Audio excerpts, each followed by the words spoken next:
আচ্ছা,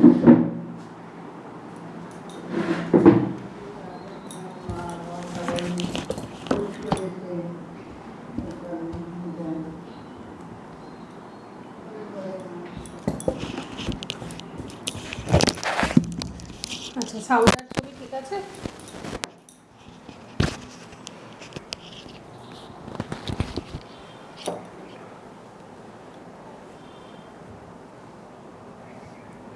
কথা শোনা যাচ্ছে ঠিকঠাক? আমাকে একটু জানাবে। আজকে অফলাইনে কোনো স্টুডেন্ট আসেনি, তো ক্লাস অনলাইনেই হবে শুধু। শোনা যাচ্ছে তো ঠিকঠাক? ক্লাস স্টার্ট করে দিচ্ছি। হ্যাঁ দিদি, শোনা যাচ্ছে। আমিও আজকে অফলাইনে গেলাম না, ঘুম থেকে উঠতে দেরি হয়ে গেছে খুব, ওই জন্য। আচ্ছা আচ্ছা, ঠিক আছে, অসুবিধা নেই। নাও শুরু করছি। হ্যাঁ, 2023-এর CSAT-এর কোশ্চেনটা করবো আমরা আজকে। আর যারা যারা রবিবারে অফলাইনে পরীক্ষা দিতে আসবে আজকে দুপুরের মধ্যে কনফার্ম জানাবে। আমি বিকেলে কোশ্চেন প্রিন্টে যাব। একজন এখন অবধি জানিয়েছে, বাকিরা কনফার্ম করবে, তবে কোশ্চেন প্রিন্ট হবে। হ্যাঁ, আচ্ছা, নাও স্টার্ট করছি ফার্স্ট প্যাসেজ থেকে। 22 নম্বর কোশ্চেনের যে প্যাসেজটা, ওটা আমি ছবি পাঠিয়েছি গ্রুপে, ওখান থেকে দেখো। বিকজ 22 নম্বরের প্যাসেজটা এখানে দেয়নি, খুব সম্ভবত টাইপিং এররে বা কিছুতে প্যাসেজটা আউট হয়ে গেছে। প্রথম ফার্স্ট প্যাসেজ কি বলছে? In India the segregation of municipal waste at source is rare, recycling is mostly with the informal sector. বলছে ভারতে যে মিউনিসিপ্যাল ওয়েস্ট যেগুলো থাকে, যে নোংরাগুলো থাকে পৌরসভার, সেগুলো যে সোর্স মানে যেখান থেকে আসছে সেখানেই যে ওটাকে স্যাগ্রেগেট করে নেওয়া, আলাদা করে নেওয়া, সেটা খুবই রেয়ার দেখা যায়। বিকজ দেখবে আমরা যখন নোংরা ফেলি জেনারেলি একটা প্যাকেটের মধ্যেই বা একটা বালতির মধ্যেই দুনিয়ার সব জিনিস ফেলে দিলাম, প্যাকেটও ফেললাম, সবজিও ফেললাম, এরকমটাই বেশিরভাগ বাড়িতেই করা হয়ে থাকে। যার ফলে কি হয়, সোর্সেই যেটা ওটা আলাদাভাবে যদি স্যাগ্রেগেট করা যায় যে এটা প্লাস্টিকের, এটা নোংরার, এটা সবজির খোসা, এভাবে আলাদা করা যায় না। তো বলছে এটা খুব রেয়ার দেখা যায়, খুব কম মানুষই আছে যারা এটা করে। Recycling is mostly with the informal sector, এই রিসাইক্লিংটি ইনফর্মাল সেক্টর থেকেই মেনলি হয়ে থাকে, এর জন্য কোনো আলাদা ফর্মাল সেক্টর নেই। More than 3/4 of the municipal budget goes into collection and transportation, which leaves very little for processing or resource recovery. Which leaves very little for processing or resource recovery and disposal. বলছে কি বেশিরভাগ 3/4 of the municipal budget, মিউনিসিপ্যালিটিতে যে বাজেটটা থাকে টাকা, সেটার 3/4টা কোথায় যাচ্ছে? কালেকশন এবং ট্রান্সপোর্টেশনেই চলে যায়, এবং খুব অল্প পরিমাণেই থাকে যেটা প্রসেসিং এবং রিসোর্স রিকভারি বা ডিসপোজাল, কোথায় নোংরাটা ফেলা হবে, কিভাবে প্রসেসিং হবে, এগুলোর জন্য খুব কম পয়সা থাকে। where does waste to energy fit into all this? বলছে এই ক্ষেত্রে এই ওয়েস্ট টু এনার্জি, নোংরা থেকে কিভাবে এনার্জিতে কনফার্ম করা হচ্ছে, ট্রান্সফর্ম যেটা হয়, সেটা ফিট ইন অল দিস, এর মধ্যে কিভাবে এটাকে আমরা ফিট করতে পারি। Ideally it fits in the chain after segregation between the wet waste and the rest. বলছে কি এটা তো সব থেকে বেস্ট হয়, আইডিয়ালি কোন জায়গায় হয়? যখন ওয়েস্টটাকে স্যাগ্রেগেট করা হয়, মানে আলাদা করা হয় যে কোন নোংরাটা পার্টিকুলার কোন সেকশনে পড়ে। যখন ওটা ভেজা ওয়েস্ট থাকে, ওয়েট ওয়েস্ট মানে যখন জিনিসটা কাঁচা থাকছে, ভেজা থাকছে, অ্যান্ড দ্য রেস্ট, বাকি যখন যে জিনিসগুলো থাকছে তার মধ্যে কিভাবে এটাকে আলাদা করা যাচ্ছে, সেই অংশটাতে আর কি এটাকে সবথেকে বেস্ট হয় যদি রিসাইক্লিং করতে হয়। Collection, segregation, collection, recycling and before getting to the landfill, এবং যখন ল্যান্ডফিল মানে যেখানে যে নোংরা যে জায়গাগুলো বা জমিগুলো থাকে যেখানে আমরা এগুলোকে ফেলে থাকি, তো সেই জায়গায় পড়ার আগে সব থেকে বেটার হয় সেই জিনিসগুলোকে যদি আমরা কালেক্ট করে নিতে পারি, রিসাইক্লিং করে নিতে পারি। Which technology is most appropriate in converting waste to energy depends on what is in the waste, that is biodegradable versus non biodegradable component. বলছে কোন টেকনোলজিটা ব্যবহার করে আমরা এটাকে কনভার্ট করতে পারি নোংরার থেকে এনার্জিতে, সেটা ডিপেন্ড করে কিসের ওপরে, যে কোন এনার্জি মানে কোন পার্টিকুলার জিনিসটাকে আমরা এখানে করছি, মানে কোনটা বায়োডিগ্রেডেবল মানে যেটা পরিবেশে পচনশীল, পরিবেশের সাথে মিশে যাবে, যেমন সবজির খোসা। নন বায়োডিগ্রেডেবল হচ্ছে প্লাস্টিক, যেটা পরিবেশে মেশে না। অ্যান্ড ইটস ক্যালোরিক ভ্যালু, এবং তার ক্যালোরিক ভ্যালু কত, মানে ওটাকে পচাবার পর কত ক্যালোরি আসছে। ক্যালোরির কাজ কি? ক্যালোরি আমাদের এনার্জি দেয়, তাই তো? Calorie is a energy. তো বলছে ওটার ক্যালোরিক ভ্যালু কতটা, তার উপর বেস করে। The biodegradable component of India's municipal solid waste is a little over 50%, and biomethanation offers a major solution for processing this. বলছে ইন্ডিয়ার মিউনিসিপাল সলিড ওয়েস্ট কত 50%, যেটা সলিড ওয়েস্ট মানে পৌরসভা থেকে যে নোংরাটা কালেক্ট করা হয়ে থাকে, লিকুইড নয়, যেটা সলিড ফরম্যাটে থাকে, সবজির খোসা, প্লাস্টিক, আদার্স যে জিনিসগুলো থাকে, ইজ আ লিটল মোর 50%, কত 50%-এর বেশি। এবং বায়োমিথেনেশন, এবং এখান থেকে কি হচ্ছে, মিথেন তৈরি হচ্ছে, যেহেতু জিনিসটা পচছে, ফার্মেন্টেড হচ্ছে এবং যার ফলে মিথেন তৈরি হচ্ছে। Offers a major solution for processing this, এবং এটা একটা কি করছে, আমাদের মেজর সলিউশন প্রোভাইড করছে। আমি যে পিডিএফ দিয়েছি তার 1 number. In India the segregation of municipal waste 2023-এর কোশ্চেনের পিডিএফ, যেটা আগের দিন দেওয়াই ছিল, বলা ছিল যে আজকে 2023-এর কোশ্চেন করাবো, তার 1 নাম্বার কোশ্চেন, ফার্স্ট কোশ্চেনটা। In India the segregation of municipal waste. আচ্ছা, এর উপর বেস করে দুটো কোশ্চেন রয়েছে। Based on the above passage the following assumptions have been made, দুটো অ্যাজাম্পশনস রয়েছে। আর পরেরটাতেও বলছে ক্রাক্স। দেখো অ্যাজাম্পশনসে কি বলছে, 1 number statement, collection, processing and segregation of municipal waste should be with government agency. Resource recovery and recycling require technological inputs that can be best handled by private sector enterprises. বলো কি হবে, খুব easy. যা প্যাসেজে বলেনি নিজে নিজে ধরে নেবে না, হতেও পারে বা নাও হতে পারে, প্যাসেজে যেটুকু বলেছে সেটুকুর মধ্যেই অ্যান্সার ভাববে। Collection, processing and segregation of municipal waste should be with the government agency, দায়িত্ব নিতে হবে সরকারকে। রিসোর্স রিকভারি এবং রিসাইক্লিংয়ের যে টেকনোলজিটা সেটা দিতে হবে প্রাইভেট এন্টারপ্রাইজগুলোকে, প্রাইভেট সেক্টরগুলোকে। বল কোনটা হবে এর ভেতরে, না কোনটা হবে না?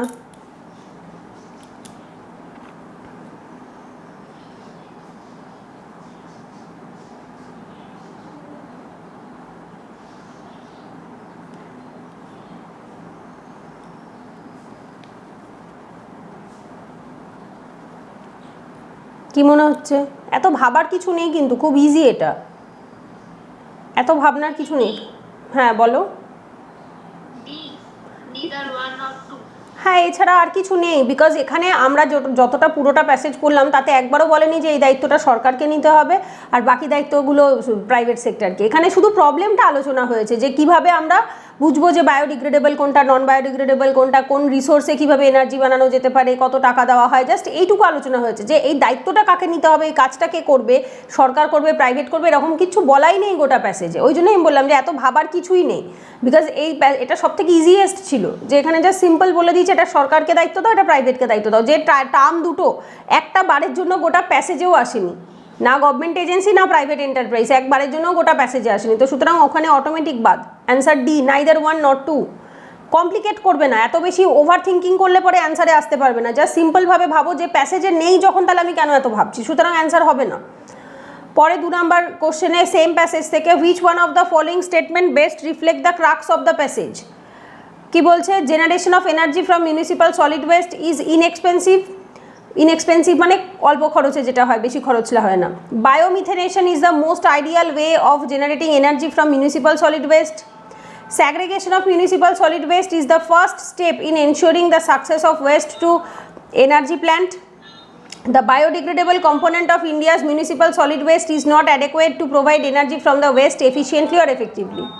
বলো প্যাসেজটা আমরা কি নিয়ে পড়লাম? এটা সি হবে। বাকিদের কি মনে হচ্ছে? প্যাসেজটা কি নিয়ে পড়েছি আমরা? প্যাসেজে অপশান এ বি ডির মধ্যে কিছু মনে হচ্ছে কারোর? এ বি ডি এরকম কিছু মনে হচ্ছে হলে বলবে, বা কেন সি মনে হচ্ছে, বা সি বা হলোই বা কেন, গোটা প্যাসেজে এরকম কিছু পেয়েছো? কোনো কনফিউশন থাকলে বলবে, অন্য কারোর যদি কোনো কনফিউশন থাকে বুঝতে জিজ্ঞেস করবে। Answer C. সি ছাড়া কিছু নেই, কেন? বিকজ অপশান এ বলছে generation of energy from municipal solid waste is inexpensive, এটা গোটা প্যাসেজের ক্রাক্স হতে পারে না। Biomethanation is most ideal way, না একবারও একথা বলেনি যে এটা মোস্ট আইডিয়াল ওয়ে, একবারও প্যাসেজে বলেনি। জাস্ট এইখানে একটা টার্ম আছে বায়োমিথেনেশনের কথা, যে আসে বায়োমিথেনেশন, এই যে biomethanation offers a major solution, but এটাই যে মোস্ট আইডিয়াল একথা বলেনি। ডিতে বলছে the biodegradable component of India's municipal solid waste not adequate to provide energy from, বলছে এটা যথেষ্ট নয়, বাট সেটা কোথায় বলেছে যে এটা যথেষ্ট নয়, বরং ইন্ডিয়াতে এত পরিমাণ নোংরা রয়েছে সেটা দিয়ে চাইলে ইজিলি বায়োডিগ্রেডেবল কম্পোনেন্ট আমরা থেকে ওয়েস্ট টু এনার্জি তৈরি করতে পারি। সো একমাত্র গোটা প্যাসেজে কী নিয়ে কথা হয়েছে, প্যাসেজে অপশান সি নিয়েই কথা হয়েছে, segregation of municipal solid waste is the first step. এই যে প্রথমেই শুরু হলো যে প্রথমেই সোর্সেই এটাকে স্যাগ্রেগেট করতে হবে, আলাদা করতে হবে যে কোনটা কী পার্টিকুলার জিনিস। হ্যাঁ, in ensuring the success of waste to energy, আমরা ওয়েস্ট থেকে যদি এনার্জি বানাতে চাই তাহলে আমাদেরকে ফার্স্টেই অ্যাট সোর্সেই এটাকে স্যাগ্রেগেট করতে হবে। ঠিক আছে, অপশান এ হচ্ছে ডি আর 2 নাম্বার হচ্ছে সি। আচ্ছা, পরের প্যাসেজে আসছি। There is a claim that organic farming is inherently safer and healthier.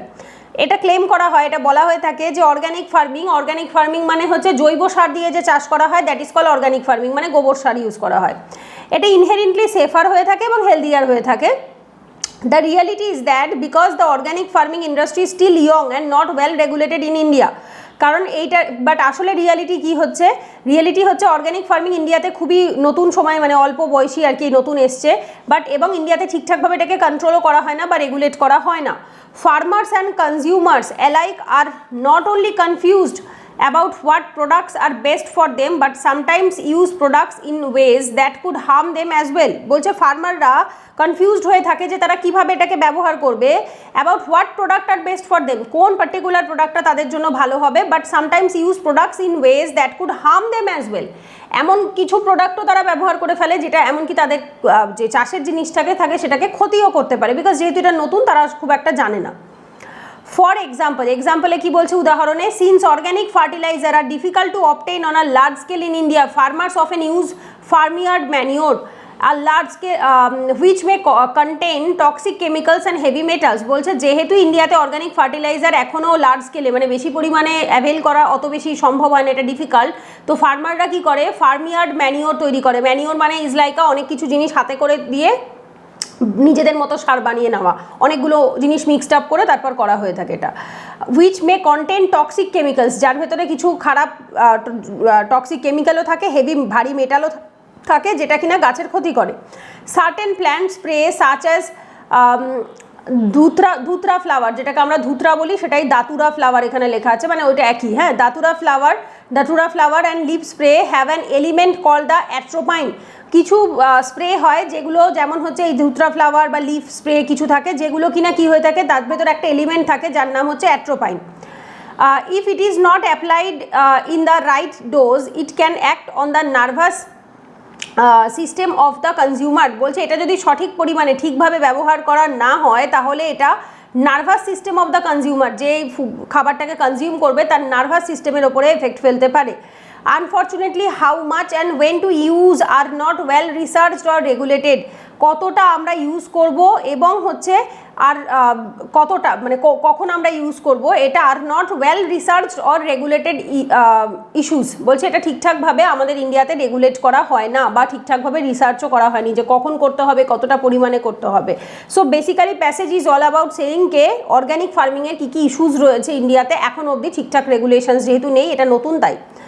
Question কি বলছে, 3 আর 4 দুটো কোশ্চেন রয়েছে। Based on the above passage following assumptions have been made, আমাদের অ্যাজাম্পশনস করতে হবে, অ্যাজিউম করতে হবে, বাট এবং অতিরিক্ত নিজেরা পাকামো মেরে ভেবে নেব না।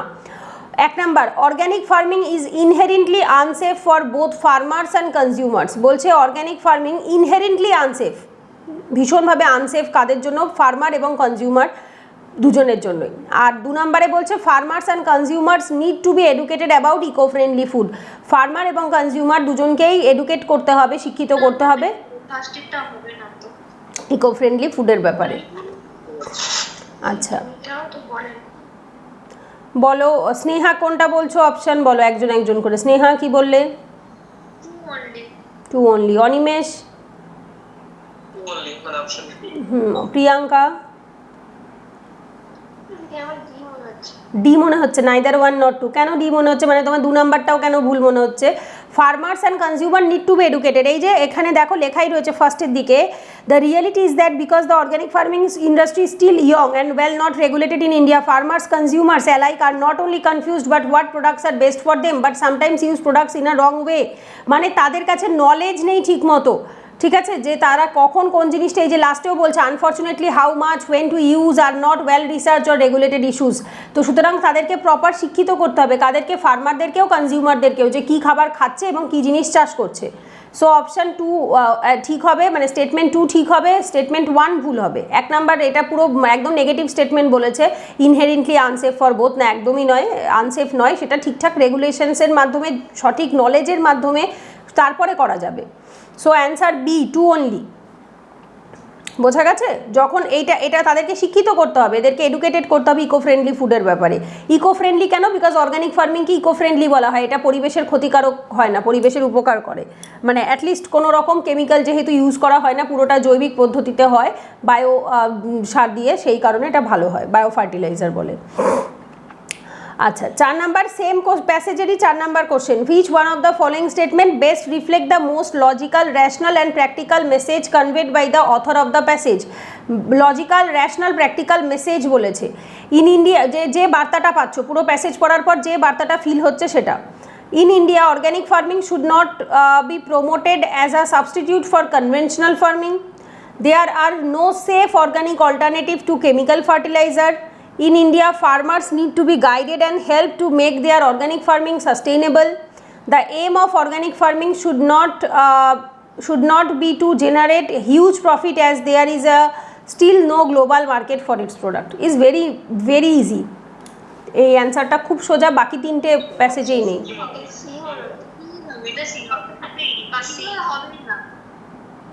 সি হবে না? কোনটা মনে হচ্ছে? কে বললে সি হবে না? বি হবে?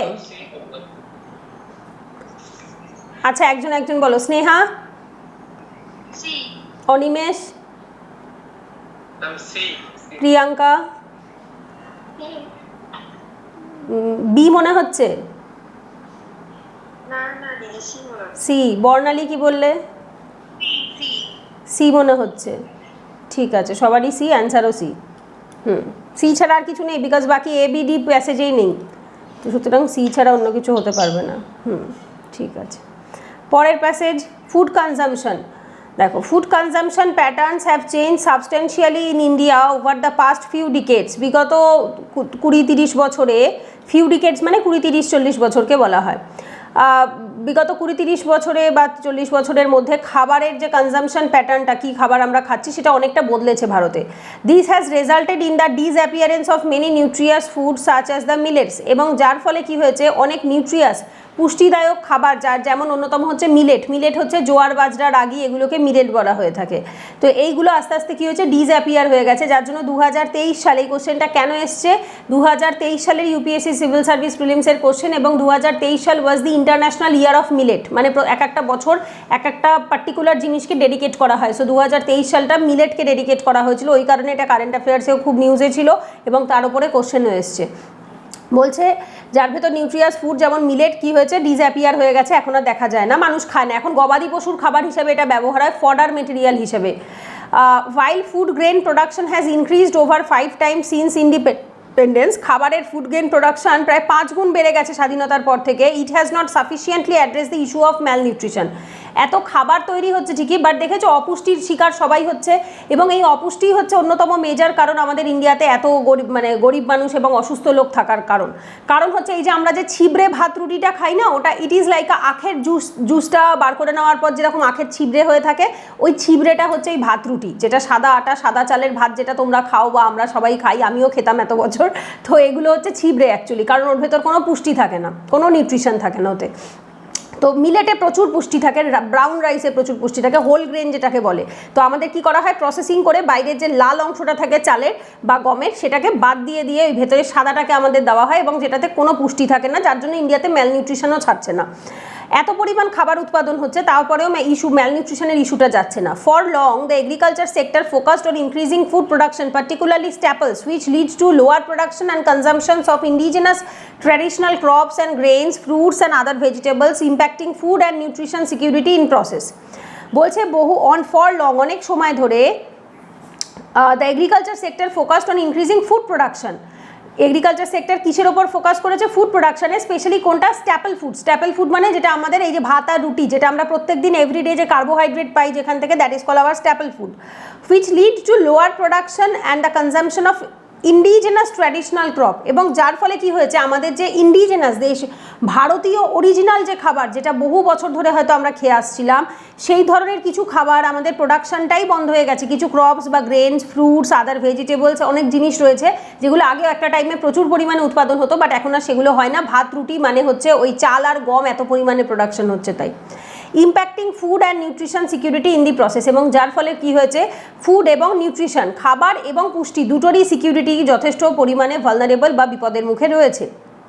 Further, intensive monoculture agriculture practice can perpetuate the food and nutrition security problem by degrading the quality of land, water and food derived through them। মানে কি বলছে, এর ফলে আরও বেশি ইন্টেন্সিভ অতিরিক্ত পরিমাণে মোনোকালচার এগ্রিকালচার, মোনোকালচার মানে সিঙ্গেল ক্রপ, একটা জমিতে বহু বছর ধরে টানা শুধু ধান চাষ হয়ে যাচ্ছে, একটা জমিতে বহু বছর ধরে টানা শুধু গম চাষ হয়ে যাচ্ছে, সো এটাকে মোনোকালচার বলা হয়ে থাকে।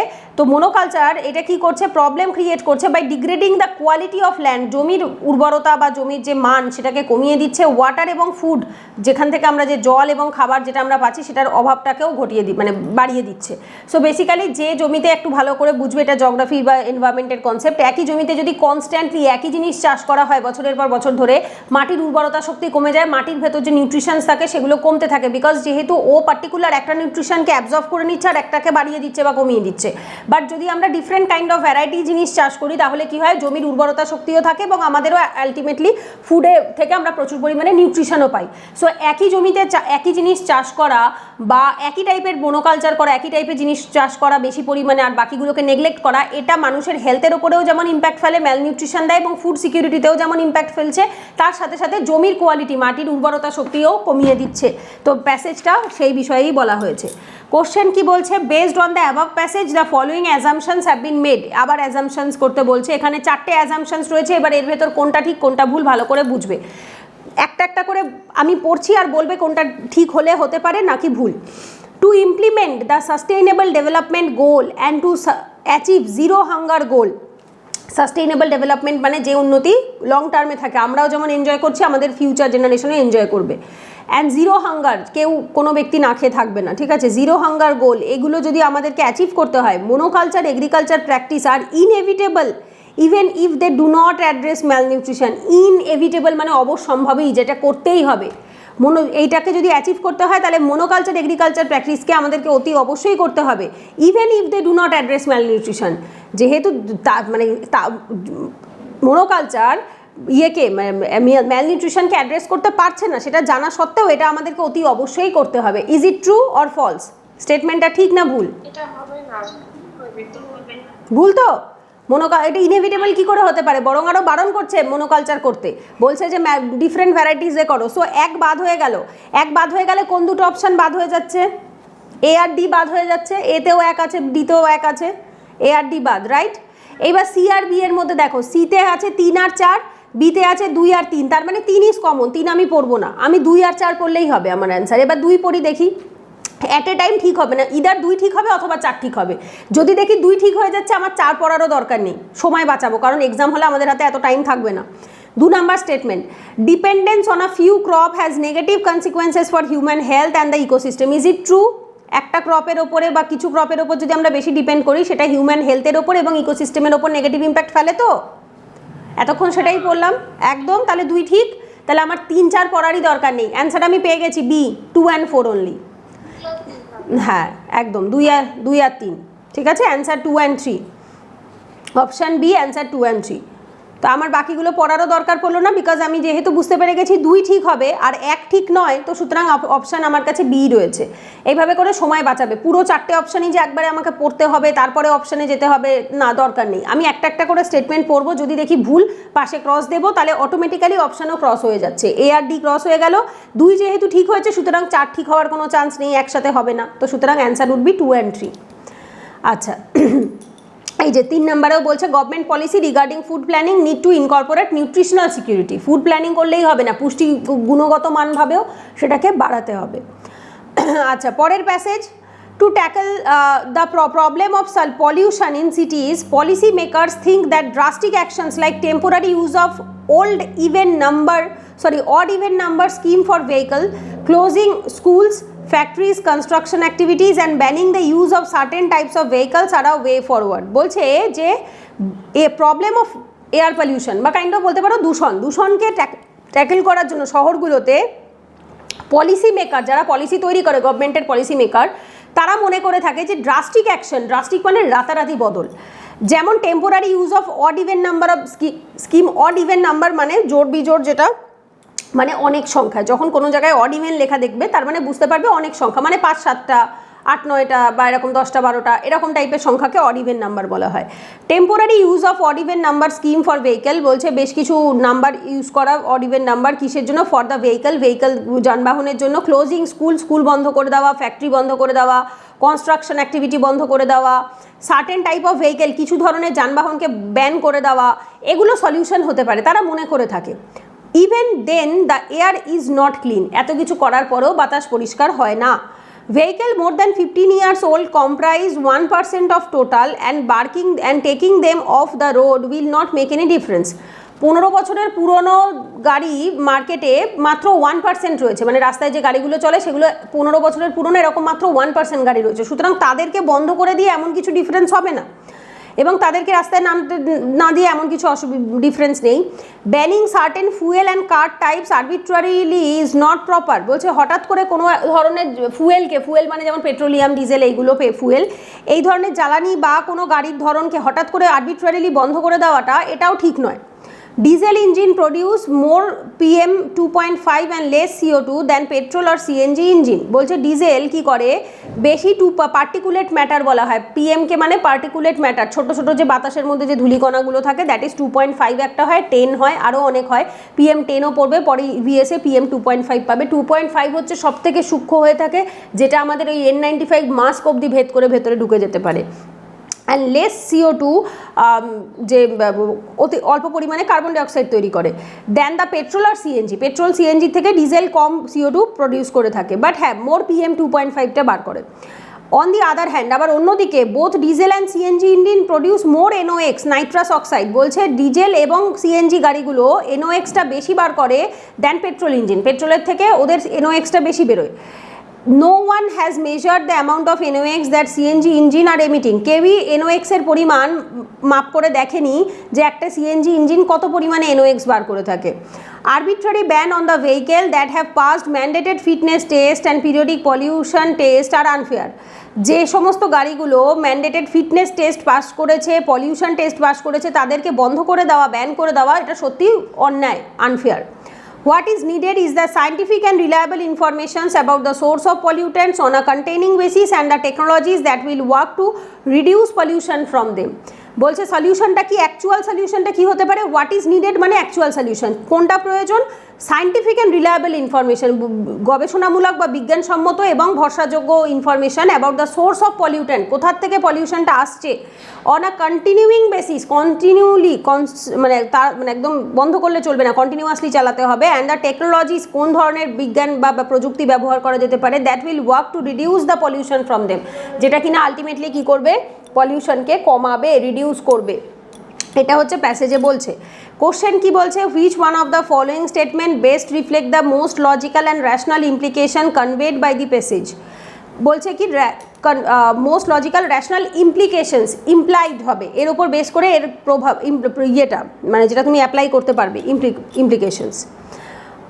Option A, arbitrary curbs on the vehicles to reduce pollution are difficult to implement. knee-jerk reaction cannot solve the problem. knee-jerk মানে হচ্ছে হাঁটু কাঁপানো, মানে হঠাৎ করে ড্রাস্টিক কিছু বদলে দেওয়া। knee-jerk reactions cannot solve the problem of pollution, but an evidence-based approach will be more effective. C, a heavy penalty should be enforced on those driving without periodic pollution test. In the absence of laws to deal with the problems of pollution, the administration tend to arbitrary decisions. খুব easy এটা, বলো কি হবে? C তো হবে না, আর B হবে না দিদি, তারপরে একটু দেখছি।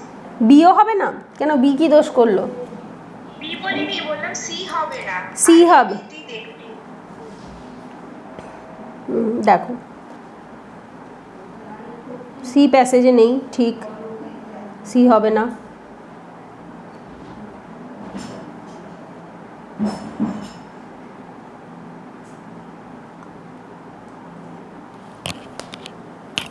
ইজি কিন্তু তিনটে অপশানেই নেই, মানে তিনটে প্যাসেজেই নেই, তিনটে স্টেটমেন্ট প্যাসেজেই নেই, বাকি একটাই প্যাসেজে আছে।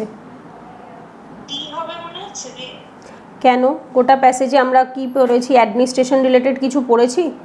In the absence of law to deal with the problem, না এখানে কোনো লয়ের কোনো কথাও বলা হয়নি, যে কোনো ল নেই ইন্ডিয়াতে, এ কথা বলেনি। ইন্ডিয়াতে পলিউশন, তো হবে মানে তো বিটাই পড়ে থাকছে। বি ছাড়া আর কিছু আছে প্যাসেজটাতে? এতক্ষণ ধরে যে আমরা আলোচনা করলাম, এখানে তো তাই বলছে যে ড্রাস্টিক কোনো কিছু বদল কোনো হেল্প করতে পারবে না। এই যে drastic actions like temporary use, odd even number, এগুলো আলটিমেটলি কিছু হেল্প করবে না।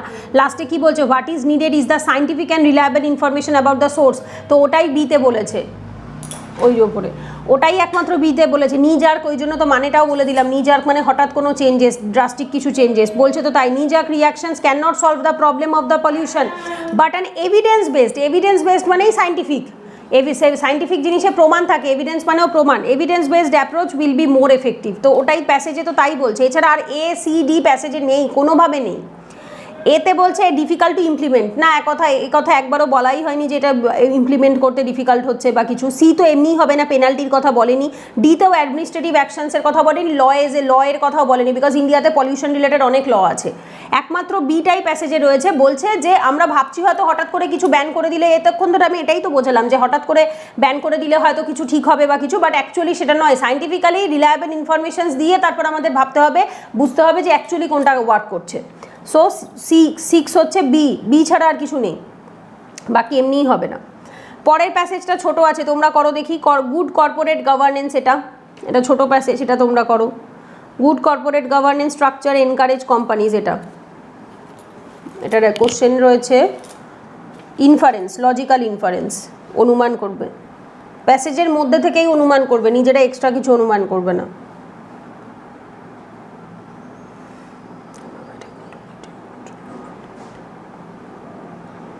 মানে না বুঝতে পারলে জিজ্ঞেস করবে, কোনো মানে যদি জিজ্ঞেস করার থাকে।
স্টেক হোল্ডার মানে হচ্ছে যারা দায়িত্ব নেয়। যেমন ধরো কোনো একটা কোম্পানি 5-7জন কোম্পানিতে শেয়ারিংয়ে রয়েছে, দে আর দি স্টেক হোল্ডার। স্টেক যারা হোল্ড করছে, ওখানে যেটা শেয়ার হোল্ড করছে সেটাই হচ্ছে স্টেক হোল্ডার। আর একটা যখন হয়, ধরো কোনো কেস স্টাডিজ যখন হয় জিএস পেপার 4-এ, তখন আমাদেরকে ওখান থেকে স্টেক হোল্ডার খুঁজতে হয়। স্টেক হোল্ডার মানে হচ্ছে যারা দায় নেবে, তারা হচ্ছে স্টেক হোল্ডার। যেমন ধরো আমার কাছে ব্যাচে তোমরা পড়তে আসছো, আমিও একজন স্টেক হোল্ডার, তোমরাও স্টেক হোল্ডার। মানে আজকে যদি ক্লাস ঠিক মতো না হয়, এর জন্য আমিও রেসপন্সিবল, তোমরাও responsible. The person who takes the responsibility, the person who hold the stake, that is call the stake holder. যে ব্যক্তি দায়ভার নেবে। কোনো কোম্পানির ক্ষেত্রে ইউজ হলে যারা কোম্পানিতে মেন হচ্ছে দায়িত্বে থাকে বা মালিক হয়, বা তাদেরকে স্টেক হোল্ডার বলা হয়।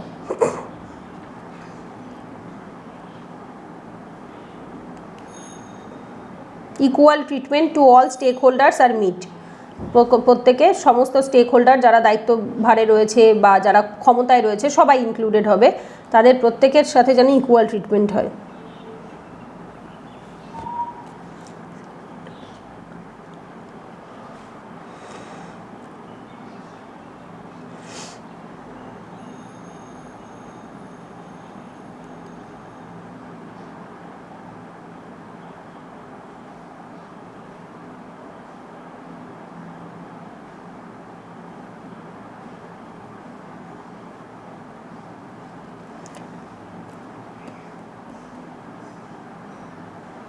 বলো কি হবে প্যাসেজের অ্যান্সার? খুব ইজি, প্যাসেজটা কি নিয়ে কথা হচ্ছে এখানে?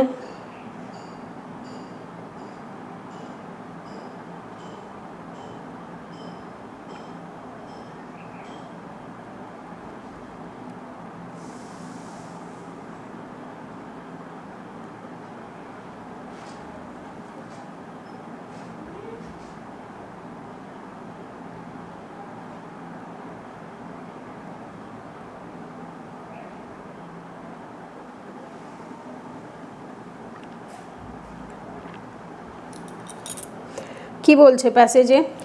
Good corporate governance structure encourage companies to provide accountability and control. Accountability মানে হচ্ছে জবাবদিহিতা, আর control.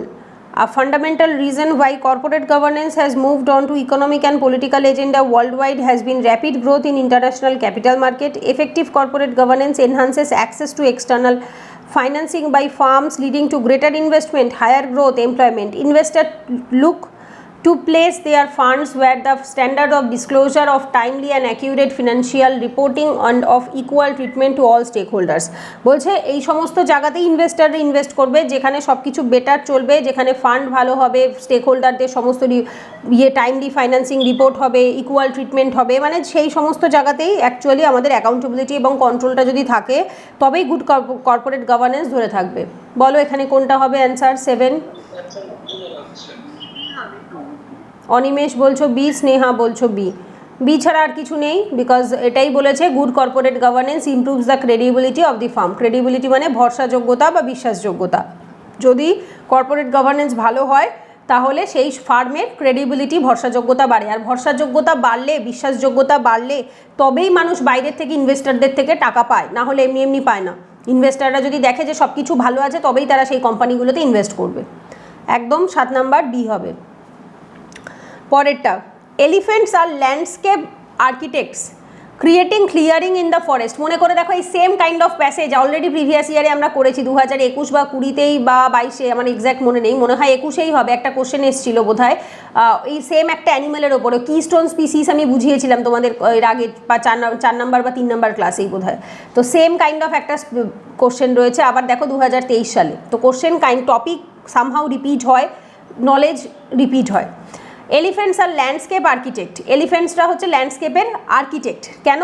Of creating clearing the forest, তারা জঙ্গল পরিষ্কার করে। Preventing overgrowth of certain plant species, কিছু কিছু বেকার গাছ হয় যেগুলো আগাছা প্রচুর পরিমাণে বাড়ে। এবার যেহেতু হাতির পায়ের তলা অনেক বড় হয়, চাপ দিয়ে দিয়ে গাছের গোড়াটাকে নষ্ট করে দেয় এবং যার ফলে অনেক গাছগুলোকে বাড়তে দেয় না অতিরিক্ত।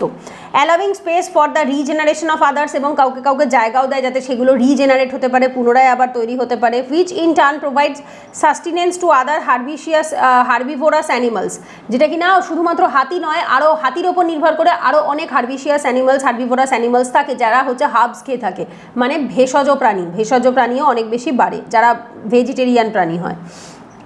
এলিফেন্ট ইট, এলিফেন্ট খায় plants, fruit, seeds when they defecate in other places as they travel. হাতি কী করে? মুখে নিয়ে খাবারটা নিয়ে চলে যায়, দিয়ে ও হাঁটতে থাকে, দেন খাবারের যে বীজটা অন্য জায়গায় ফেলে দেয়, এবার ওখানে আর একটা গাছ উঠে যায়।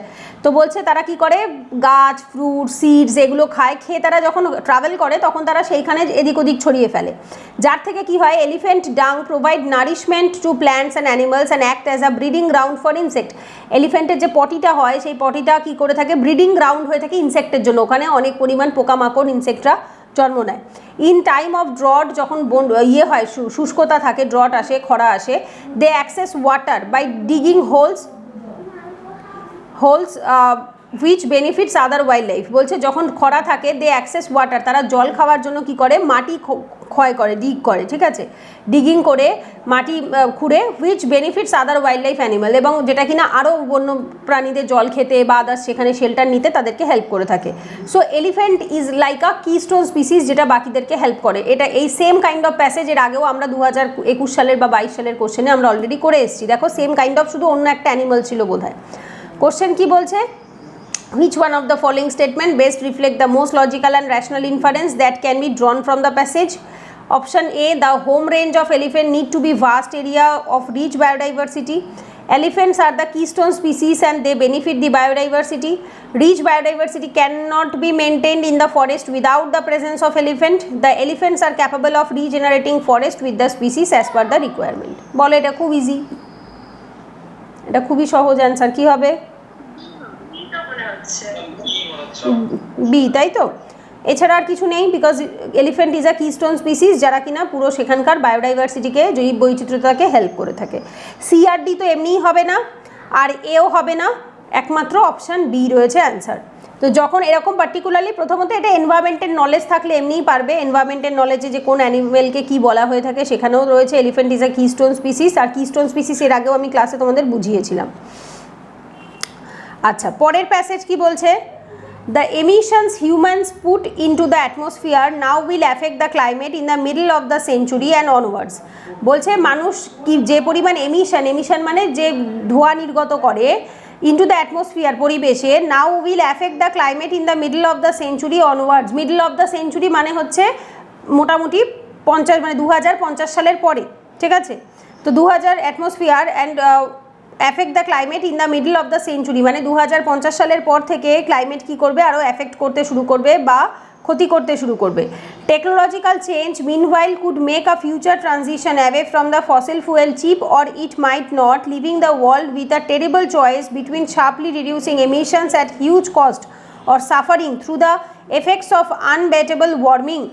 বলছে যে টেকনোলজিক্যাল চেঞ্জ, এই প্রযুক্তিগত যে চেঞ্জ হচ্ছে তার সাথে সাথে meanwhile could make a future transition, সেটাতে ভবিষ্যতে কিছু বদল আসতে পারে, away from fossil fuel cheap or it might not, ভবিষ্যতে ফসিল ফুয়েল জীবাশ্ম জ্বালানির দাম কমতেও পারে বা নাও কমতে পারে। Living the world with a terrible choice, বিশ্বকে কি করবে, বিশ্বকে একটা জায়গায়, ওয়ার্ল্ডকে একটা জায়গায় একটা ভয়াবহ চয়েসে এনে দাঁড় করাবে। Sharply reducing emissions at huge cost or suffering through the effects of unabated warming, হয় এমিশনসকে একেবারে রাতারাতি পুরোপুরি কমিয়ে দাও, অথবা গরমের সাথে কষ্ট করে থাকো। এই দুটো চয়েসের মধ্যে মানুষকে 2050 সালের মধ্যে এনে ফেলে দেবে। Businesses that do not hedge against the threat of uncertain outcome fail, যারা যে সমস্ত ব্যবসাগুলো do not hedge against the threat of uncertain outcome will fail, মানে কি যারা এখন এগুলোর বিরুদ্ধে লড়াই করছে না, যে বিজনেসগুলো মানে এর বিরুদ্ধে গিয়ে কাজ করছে বা নেচারের বিরুদ্ধে যাচ্ছে, তারা ভবিষ্যতে খুব বাজেভাবে ফেল করবে। The world can not afford such recklessness on the climate change, এবং এই ওয়ার্ল্ড কী করবে, can not afford such recklessness, recklessness মানে হচ্ছে এই যেটাকে আমরা বলি না ক্যালাসনেস কাইন্ড অফ হয়, এই যে বিয়ে করাটা, জিনিসটাকে ত্যাগ করা বা কাইন্ড অফ বলতে পারো ঠিকভাবে না চালানো, এইটা একেবারেই অ্যাফোর্ড করতে পারবে না on the climate change. Climate চেঞ্জের, জলবায়ু পরিবর্তনের এই রেকলেসনেসটা, সেটা পৃথিবী কোনোভাবেই ইয়ে করতে পারবে না, অ্যাফোর্ড করতে পারবে না, মানে তাকে বিশালভাবে দাম দিতে হবে এর জন্য। Question number 9, which one of the following statement best reflect the crucial message conveyed by the author of the passage? Crucial message, passage পড়ে কি বুঝতে পারছি? Option A, businesses that cause emissions may lead to close down or pay for pollution in future. The only solution is technological development related to the issue of climate change. Waiting to deal with carbon emission until technology improves is not a wise strategy. Since future technological change is uncertain, new industries should be based on renewable energy sources. বলো, যা প্যাসেজে বলেছে তার মধ্যে ভাববো প্যাসেজটা কি বলা আছে। এই যে emissions human put into the atmosphere, এটা তো অ্যাফেক্ট করবেই, এবং ভবিষ্যতে যে 2050 সালের পর যেটা হবে সেই জিনিসটাতে খুব বাজে হয়ে যাবে। তখন আমাদের কাছে মাত্র দুটো অপশান থাকবে, ইদার আমাদেরকে গরম সহ্য করতে হবে অথবা আমাদের রাতারাতি সব কিছু বন্ধ করে দিতে হবে। সো তার চেয়ে বেটার হয় কি আমরা এখন থেকেই অল্প অল্প করে এমিশনস কমাতে থাকি, রাতারাতি সব বন্ধ হয়ে যাওয়ার থেকে একটু একটু করে কমানো বেটার না? বলো তাদের অ্যান্সার কি হবে?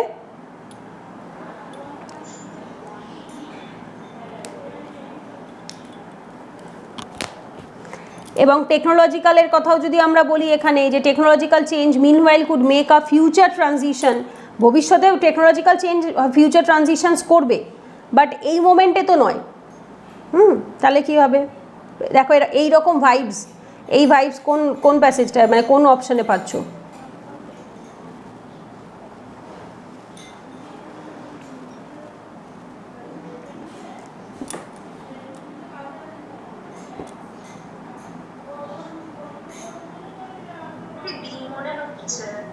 বি কেন? The only solution is technological development related to the issues. D কেন? ডি কেন? Since future technological change is uncertain, new industries should be based on the, না রিনিউয়েবল এনার্জি গোটা প্যাসেজেই বলেনি, renewable energy is not mentioned in the passage. একবারও বলেনি renewable এনার্জির কথা।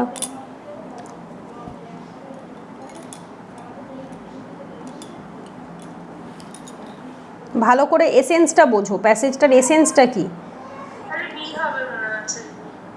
না, সি অ্যান্সার। ভালো করে বুঝবে আগে কেন। সিটা ভালো করে পড়ো। Waiting to deal with carbon emission until technology improves is not a wise strategy.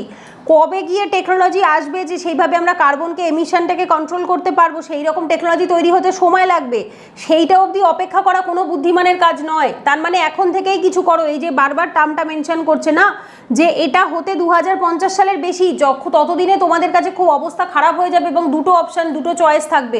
তো সুতরাং আমি বারবার ওই কথাটা বললাম কেন, যে সেই দিনের অপেক্ষা করো না, দ্যাট মিনস ডু ইট নাও। এখন থেকে কমাবার চেষ্টা করো। যদি আমরা ওই অপেক্ষা করি কবে টেকনোলজি আসবে আর কবে করব, ততদিনে আমাদের কাছে আর অপশানস থাকবে না, মাত্র দুটো চয়েস থাকবে, আর যে দুটো চয়েসই অত্যন্ত মারাত্মক বাজে হয়ে যাবে। তো সুতরাং তার জন্য অপেক্ষা করাটা বোকামো হবে। এটাই বলেছে, waiting to deal with carbon emission until technology improve, যতদিন না টেকনোলজি আসছে ততদিন অবধি অপেক্ষা করাটা is not a wise decision. এটা মোটেই বুদ্ধিমানের কাজ হবে না, এটা বোকামো হবে। তো সুতরাং এখন থেকেই আমাদেরকে একটু একটু করে এমিশন কমাতে হবে। 9 নাম্বার হচ্ছে অপশান সি। দেখো একটা ভালো করে বোঝো। Option A, business that cause emissions may need to close down or pay for pollution. Pay নিয়ে কোনো কথাই বলেনি, এদেরকে টাকা দিতে হবে, বন্ধ করে দিতে হবে, একবারও বলেনি। B, only solution. কোনোদিনও কোনো কিছুর অনলি সলিউশন হয়ই না, যে কোনো জিনিসের অনেক সলিউশন হয়। যখনই কোথাও দেখবে this is the only solution, negative statement, extreme statement.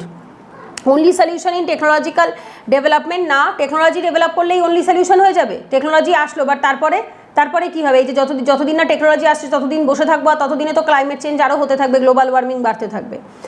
আর ডিতে বলছে রিনিউয়েবল এনার্জি, যেটা প্যাসেজে একবারও বলেনি। প্যাসেজে শুধুমাত্র বলেছে কি প্রবলেমস হতে পারে, বাট রিনিউয়েবল এনার্জি আমি নিজে নিজে কেন ধরে নেবো যে এর জন্য রিনিউয়েবল এনার্জি দরকার আমার? না। সো অপেক্ষা না করে এই মোমেন্টে চেঞ্জ করো। এই যে waiting to deal with carbon emission until technology improves is not a wise decision. এটার জন্য অপেক্ষা করাটা মোটেই বুদ্ধিমানের কাজ হবে না, এটা বোকার ডিসিশন হবে। বোঝা গেছে? অ্যান্সার সি হবে। পরেরটা এনভায়রনমেন্টের 10 number question. Environmental problems cause health problems. পরিবেশের প্রবলেম কি করে? শারীরিক প্রবলেমের কারণ হয়। Substantial change in lifestyle can reduce environmental or health problems, but this idea appears almost impossible to adopt. বলছে সাবস্টেন্সিয়াল চেঞ্জ, কিছু বদল লাইফস্টাইলে, যেটা কিনা রিডিউস করতে পারে পরিবেশকে এবং হেলথ প্রবলেমকেও। এখন দ্যাট ইজ ভেরি ট্রু, ঠিক আছে? যেমন ধরো যদি সাবস্টেন্সিয়াল চেঞ্জ ইন লাইফস্টাইল, কেউ আগে সিগারেট খেত, সে সিগারেট খাওয়া বন্ধ করে দিয়েছে, যার ফলে তার হেলথে অবভিয়াসলি ভালো হবে এবং পরিবেশেরও ভালো হবে, কারণ সিগারেট তার শরীরেরও ক্ষতি করছিল, পরিবেশে কার্বন ডাইঅক্সাইডকেও বাড়াচ্ছিল। সো আলটিমেটলি তার লাইফস্টাইলের একটা ছোট চেঞ্জ কী করলো? পরিবেশ এবং তার শরীর দুটোকেই সুস্থ করলো। But this idea appears almost impossible to adopt. But এটা অলমোস্ট বলতে গেলে মানে অসম্ভবের মুখে, যেটা মানুষ খুব একটা না চাইতে মানে না পারতে করেই না লাইফস্টাইল বদল খুব একটা। উইথ এনভায়রনমেন্টাল প্রবলেমস, পরিবেশের সমস্যার সাথে individual efforts can be perceived as having a negligible effect and therefore lead to inertia. Inertia মানে ইনঅ্যাক্টিভ হয়ে যাওয়া, কোনো নিষ্ক্রিয় হয়ে যাওয়া, ঠিকঠাক কাজ না করা। বলছে পরিবেশের প্রবলেম, শারীরিক প্রবলেম, সমস্ত কিছু হওয়ার ফলে কি হচ্ছে? একটা নেগলিজেবল এফেক্ট পড়ছে, যার ফলে খুব একটা মানে যে এফেক্টটা, যে প্রভাবটা পড়ছে সেটা একেবারে নেগলেক্ট করার মতো এমন কিছু নয়, ঠিক আছে? Having a negligible effect and therefore lead to inertia, এবং যার ফলে আলটিমেটলি কি হচ্ছে? যেটা কিনা একদম নিষ্ক্রিয় করে দিচ্ছে তাদেরকে। উইথ হেলথের সাথে কি বলছে? With health on the other hand individual choice can make the difference between life and death. বলছে শারীরিক সুস্থতার সাথে অন দি আদার হ্যান্ড, অন্যদিকে ইন্ডিভিজুয়াল চয়েস, অন্য একজন ব্যক্তির চয়েস, মানে আমাদের নিজেদের যে চয়েসটা থাকে আমরা কি চুজ করব, can make the difference between life and death. মানে আমি একটা গাছ কাটবো না গাছ লাগাবো, আমি সিগারেট খাবো নাকি আমি কোনো ভালো হেলদি খাবার খাবো। So these are our choice. তো ডিফারেন্স, এটা আমাদের জীবন এবং মৃত্যুর মধ্যে একটা ডিফারেন্স চয়েস ক্রিয়েট করে।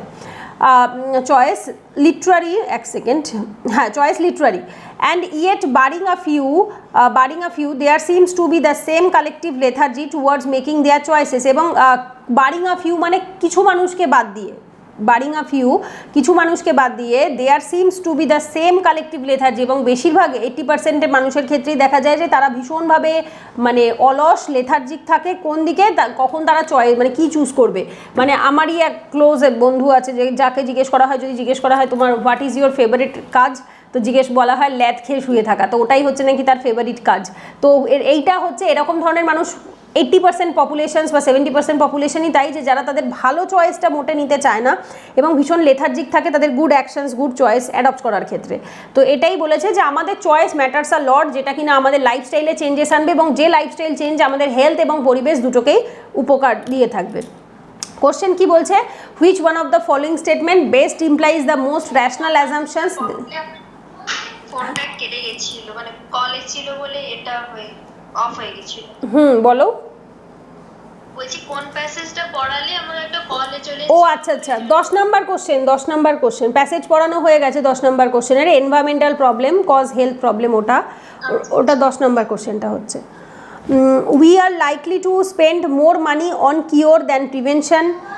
It is the job of the government to solve our environmental and public health problem. Health can be protected even if environmental problems go on unattended. Loss of traditional lifestyle and the influence of Western values lead to some unhealthy ways of living.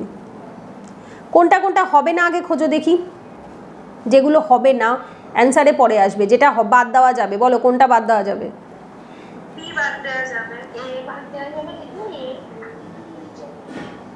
B বাদ দেওয়া যাবে বললে একজন, এ বাদ দেওয়া যাবে বললে একজন। আবার ভাবো, বি বাদ দেওয়া যাবে। It is the job of the government to solve hour environmental and public health problem.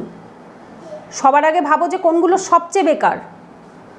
যেমন এইটা সরকারের জব, এটা গোটা প্যাসেজে কোথাও বলেনি। এটা কোথায় সরকারের জব? আজকে নরেন্দ্র মোদী এসে আমাকে বলবে যে তুমি গাছ লাগাও, তুমি সিগারেট খেও না, এটা কখনো হতে পারে?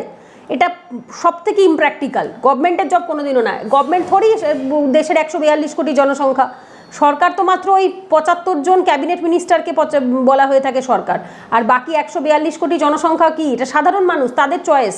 সো অপশান বি সবার আগে বাদ, সব থেকে ওয়ার্স্ট অপশান। সি বলছে health can be protected even if environmental problems go on unattended. বলছে যে পরিবেশ সমস্যা থাকলেও হেলথকে প্রোটেক্ট করা যাবে। Is it true? প্যাসেজে একবারও বলেছে এটা সত্যি? প্যাসেজে কি বলেছে? যে পরিবেশের সমস্যার সাথে সাথে হেলথের প্রবলেম আসছে। আমি এক্সাম্পল দিয়েও বোঝালাম। তো এটা কি পসিবল যে হেলথ প্রবলেম, পরিবেশ ভাড়মে যাক আমি সুস্থ থাকবো? Is it possible? এটা কেউ পারে করতে? তাহলে দিল্লিতে এত এয়ার পলিউশনের জন্য মানুষ রোগে ভুগতো না। সো ডেফিনেটলি সি হবে না, সি বাদ। ডি বলছে loss of traditional lifestyle and influence of western values. প্যাসেজে একবারও বলেছে ওয়েস্টার্ন ভ্যালুজের ইনফ্লুয়েন্সের জন্য লোক এই খারাপ কাজগুলো করছে? বলেছে? প্যাসেজে বলেনি।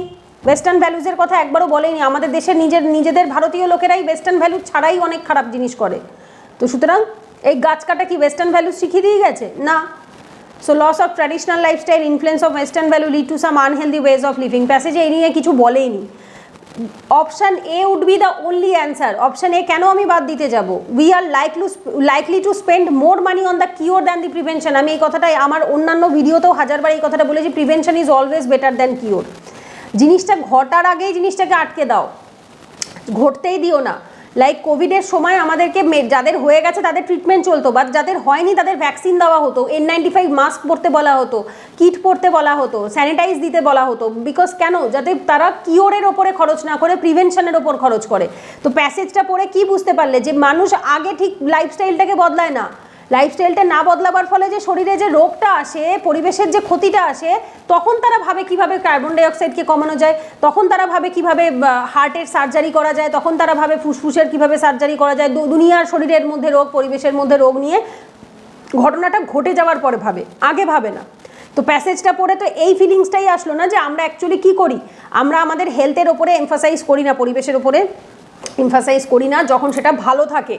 খারাপ হয়ে যাওয়ার পর আমাদের মাথায় আসে, এবং that is only option A. Option এতে রয়েছে we are likely to spend more money on the cure than the prevention. সবসময় লাইনের মধ্যে ওয়ার্ড খুঁজো না, এসেন্স খোঁজো, যে মানেটা কি বলতে চাইছে। অপশান এ যেটা বলছে দ্যাট ইজ দ্য মানে ক্লিয়ার হচ্ছে প্যাসেজ থেকে। শুনে বলবে হয়তো মনে হবে দিদি কিওর কথাটা তো প্যাসেজে কোথাও নেই, প্রিভেনশন কথাটা তো প্যাসেজে কোথাও নেই, বাট মিনিং কি কিওরের, প্রিভেনশনের মিনিং কি, মিনিংটা এমফাসাইজ করো। বোঝা গেছে? অপশান 10-এর অ্যান্সার অপশান এ। কোনো ডাউট আছে কারোর? কেন অপশান এ হলো? বিকজ BCD কোনোভাবে প্যাসেজে মেনশনড নেই এবং মিনিংও ক্লিয়ার হচ্ছে না BCDর সাথে প্যাসেজের। সো অপশান 10-এর অ্যান্সার হবে এ। পরেরটা তোমরা করো। Many people are not eating the right food. 11 number করো। ক্রাক্স জানতে চেয়েছে, এটা খুব ইম্পর্টেন্ট, ভালো একটা কোশ্চেন। করো, many people are not eating the right food for some, এটা আচ্ছা এটা তোমরা করো, আমি একটু জল নিয়ে আসি।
কি হবে এটা বলো?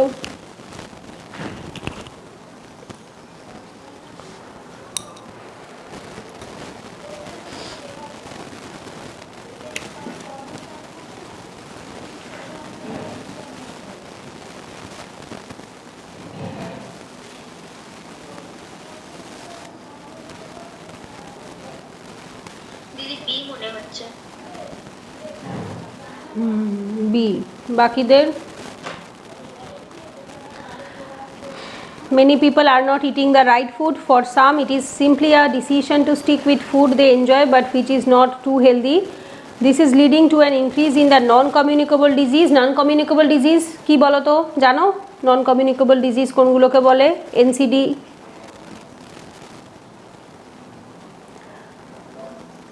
PCOD, thyroid, diabetes, kidney problem, হার্টের প্রবলেম, এগুলোকে নন কমিউনিকেবল ডিজিজ বলে, যেগুলো কোনো ছোঁয়াচের কারণে হয় না।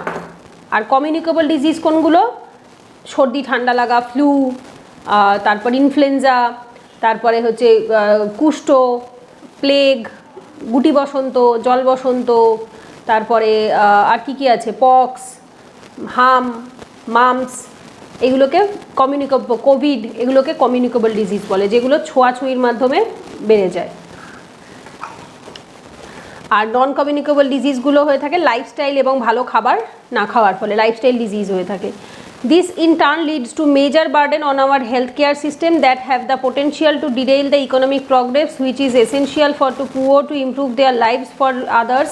It is about limited access to nutritious food or a lack of affordability leading to the monotonous diet. Monotonous diet মানে boring খাবার, monotonous মানে boring, that do not provide the daily nutrient for them to develop fully. Part of the reason nutrition is under threat worldwide is that our food system are not properly responding to nutritional needs. Somewhere along that long road from farm to fork, farm to fork মানে fork মানে কাঁটা চামচ, farm থেকে আমার প্লেটে কাঁটা চামচ অবধি আসতে যে প্রসেসটা হয় that is call farm to fork বা ফার্ম টু প্লেটও বলা হয়ে থাকে, ফিল্ড টু প্লেট বলা হয়, ফার্ম টু ফোর্ক বলা হয়। Folk, there are serious deleterious taking place, deters taking place. বলো কি হবে? Crux. Scheme of universal basic income দরকার নেই। Nutritional status of food should be improved by creating appropriating genetically modified crops, বলেনি গোটা প্যাসেজে কোথাও। Using modern food processing technology we must fortify the food, না বলেনি একবারও। So option B. আর কিছু, আর কারোর কিছু মনে হচ্ছে? বি ছাড়া আর কারোর কিছু মনে হয়েছে? স্নেহা বি বললে, অনিমেষ কি বললে? বি, ব্যাস আর কিছু নেই বিকজ, হ্যাঁ বলো বর্ণালী কি বলছো? যদি বি ছাড়া অন্য কিছু বুঝতে পারছি, বিটাই এখন মনে হচ্ছে ঠিক আছে, কিন্তু যদি এই যে পলিসির ব্যাপার এটাও তো কিছু বলেনি প্যাসেজে। কোথায় বলো? উই মাস্ট প্লেস ফুড, আচ্ছা বলছি we must place food based nutrition at the centre of our policy debate. Policy debate মানে কি? মানে আমরা যখন কোনো জিনিস অ্যাডপ্ট করছি, পলিসি মানে গভর্নমেন্ট পলিসি নয় বাবু, পলিসি মানে হচ্ছে আমাদের নিজস্ব যে কোনো ডিসিশনকেই পলিসি বলা হয়। আমরা যখনই কোনো ফুড রিলেটেড ডিসিশন নেব, তো তখন আমাদের মেন বক্তব্যের মুদ্রা হবে হচ্ছে নিউট্রিশন। আমরা যে খাবারটা খাবো সেটার মেন বক্তব্যটা থাকবে, সেটার সেন্টার অফ অ্যাট্রাকশন থাকবে হচ্ছে nutrition. That is call the policy debate. এখানে গভর্নমেন্টের কথা বলছে না, এখানে যে কোনো পলিসি ডিবেট বলছে, ঠিক আছে? Centre of our policy debate মানে আমাদের কথার মেন সেন্টার থাকবে, কেন্দ্র থাকবে হচ্ছে নিউট্রিশন। নিউট্রিশনটাই আসল, পুরো প্যাসেজটা জুড়ে তাই বলেছে নিউট্রিশন নিয়ে। এসেন্স বোঝো, ওয়ার্ড খুঁজতে যেও না, পার্টিকুলার কোনো ধরে ওয়ার্ড খুঁজতে গেলে ওভাবে অনেক ওয়ার্ড আছে যার মানে হয়তো জানো না, যেটা প্যাসেজের সাথে কানেক্ট হবে। যেমন গোটা প্যাসেজে ইউনিভার্সাল বেসিক ইনকামের কথা কোথাও বলেইনি যে টাকা দিতে হবে। ইউনিভার্সাল বেসিক ইনকাম মানে সরকারের তরফ থেকে যে টাকাটা দেওয়া হয়, বলেইনি কোথাও। জেনেটিক্যালি মডিফাইড ক্রপসের কথাও একবারও বলেনি যে জিএম ক্রপস আসলেই তবেই একমাত্র সম্ভব, আদারওয়াইজ নয়, তাও বলেনি। এছাড়া তারপর যেটা ডিতে বলছে টেকনোলজির কথা, ফুডকে ফোর্টিফাইড করার কথা বলছে, ফুড ফোর্টিফিকেশন না, ফুড ফোর্টিফিকেশন বলেনি। এখানে মেন বলেছে নিউট্রিশিয়াস খাবারের কথা, যে নিউট্রিশনটাকে মাথায় রাখতে হবে। হয়তো সেই খাবারটা আমাদের চয়েস মতো নাও হতে পারে, বাট পুষ্টি বা গুণগত মানের কথা ভেবে আমাদের সেই খাবারটা খেতে হবে। বোঝা গেছে? So option B answer. Essence বোঝো, এসেন্স মিনিং ক্লিয়ার করো। ওয়ার্ড পার্টিকুলারলি যে একদম সেম ওয়ার্ডটাই প্যাসেজে থাকবে ওরকমটা নট নেসেসারি, হয় না কখনোই। তো আগেরটাতেও 10 নম্বরেও সেম ওয়ার্ড ছিল না, প্রিভেনশন কিওর দিয়েছে, এখানে পলিসি ডিবেট দিয়েছে, বাট অ্যাকচুয়াল মিনিংটা কি বেরোচ্ছে, মিনিংটা আসল অ্যান্সার হবে। পরের passage, we often hear about conflict among different states in India over river water. আমরা মাঝে মধ্যেই শুনতে পাই যে 2-3টে রাজ্যের মধ্যে নদীর জল নিয়ে ঝামেলা লেগে থাকে। Of the 20 major river system there are 14 already water stressed. হ্যাঁ বলো। করছি একটা মানে জিএস এর একটা কোশ্চেন, এই যে রিভারের যে এই কনফ্লিক্ট গুলো নিয়ে যে কোশ্চেন গুলো আসে, কোন রাজ্যের সাথে কোন রাজ্যের রিভার এইগুলো চলছে, এগুলো কি? কথাটা কেটে যাচ্ছে বর্ণালী, কথাটা আসলো না, কথা বলছি আমি, পুরো কথাটা আসলো না। এগুলো কি এই অবধি শুনতে পেলাম, তারপর এগুলো কি বলছি? এইগুলো কি পার্টিকুলারলি সবটাই মুখস্থ রাখতে হবে যে কোন রিভার প্রবলেম কোন রাজ্যের কোন রাজ্যের মধ্যে হচ্ছে, এগুলো কি পরীক্ষাতে মানে? হ্যাঁ আসে, সেটা যেটা কারেন্ট অ্যাফেয়ার্সে থাকে সেটাই আসে। যেমন কাবেরী ওয়াটার ভার্ডিক্ট এসেছিল যে বছর, সে বছর কাবেরী ওয়াটার ইম্পর্টেন্ট ছিল।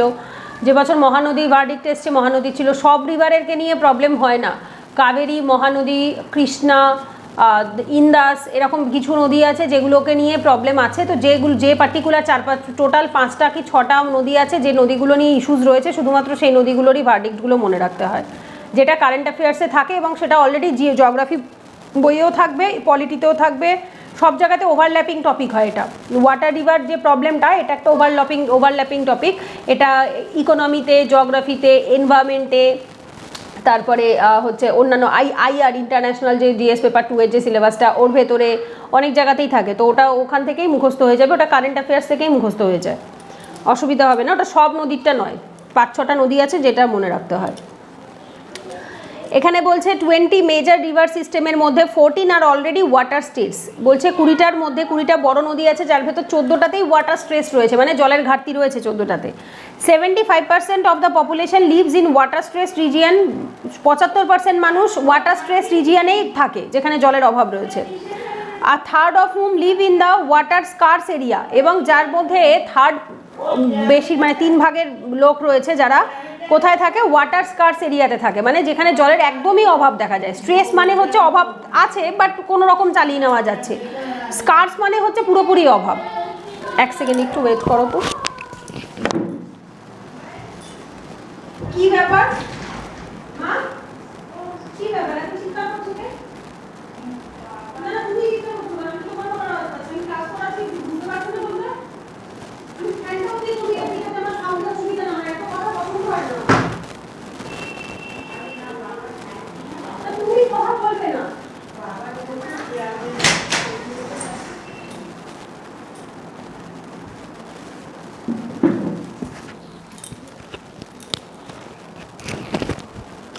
আচ্ছা, যেটা বলছিলাম, third of whom live in water scarce area, যার ভেতরে 3% মানে তৃতীয় অংশ কোথায় থাকে, ওয়াটার স্কার্স এরিয়াতে থাকে, মানে যেখানে জলের অনেক অভাব।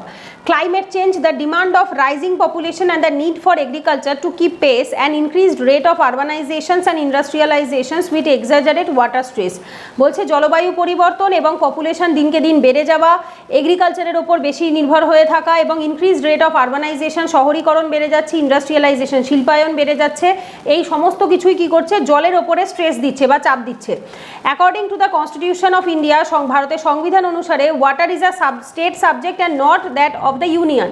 আমাদের ভারতের সংবিধানে 12খানা শেডিউল আছে, যার ভেতর 7 নম্বর শেডিউলে 3টে লিস্টের কথা বলা হয়, একটা union list, state list, concurrent list, মানে হচ্ছে রাজ্য সরকার ডিসিশন নেয় যে বিষয়গুলো, সেগুলো হচ্ছে স্টেট লিস্টে আসে। বলছে জল রাজ্য সরকারের স্টেট লিস্টে আসে, not that of union, union লিস্টে, কেন্দ্রীয় সরকারের লিস্টে আসে না, except for regulation of interstate river. But যখন ইন্টারস্টেট রিভার রেগুলেশনের কথা আসে, যে নদীগুলো 2-3টে রাজ্যের ওপর থেকে গেছে, সেই নদীগুলোকে রেগুলেট কিভাবে করবে, সেই বিষয়টা ইউনিয়ন গভর্নমেন্টের আন্ডারে আসে, এক্সেপ্ট মানে ব্যতীত। বলছে জল পার্টিকুলার টপিকটা স্টেটের মধ্যে পড়ে, বাট ইন্টারস্টেট রিভার, যে নদীগুলো 2-3-4-5টা স্টেটের ওপর দিয়ে বয়ে গেছে, সেই টপিকটা কোনো রাজ্যের ওপরে নয়, সেই টপিকটা কেন্দ্রীয় সরকারের ওপর নির্ভর করে। Key to ensuring balance between competing demand of various stakeholders is a basin-based approach to allocate water amongst constituent regions and the states. বলছে কি key to ensuring balance, এটাকে ব্যালেন্স মেনটেন করার জন্য কার কার মধ্যে, কম্পিটিং ডিমান্ড, যেভাবে demand বেড়ে যাচ্ছে দিনকে দিন, মানে প্রতিযোগিতামূলক ডিমান্ড, এবং ভেরিয়াস স্টেক হোল্ডার্স, যে প্রত্যেকেই জল চাইছে না, তো ডিমান্ড বাড়ছে, is a basin based approach to allocate water amongst the constituent regions and the states. আমাদের কিসের অ্যাপ্রোচ নিতে হবে, একটা বেসিন বেসড অ্যাপ্রোচ নিতে হবে, নদীর যে অববাহিকা থাকে, বেসিন মিন্স অববাহিকা, সেই অ্যাপ্রোচ নিতে হবে, যাতে নদীর যে জলটা রয়েছে সেটা প্রত্যেকটা কনস্টিটিউয়েন্ট রিজিয়নস এবং স্টেটের মধ্যে প্রপারলি অ্যালোকেট করা হয়। কনস্টিটিউয়েন্ট রিজিয়ন মানে like Barasat is a constituency, so that is kind of a particular এলাকার কথাই বলা হচ্ছে, এবং স্টেটের মধ্যে প্রপার অ্যালোকেশন করতে হবে। Allocating fair share of water to them requires assessments based on the objective criteria such as specificities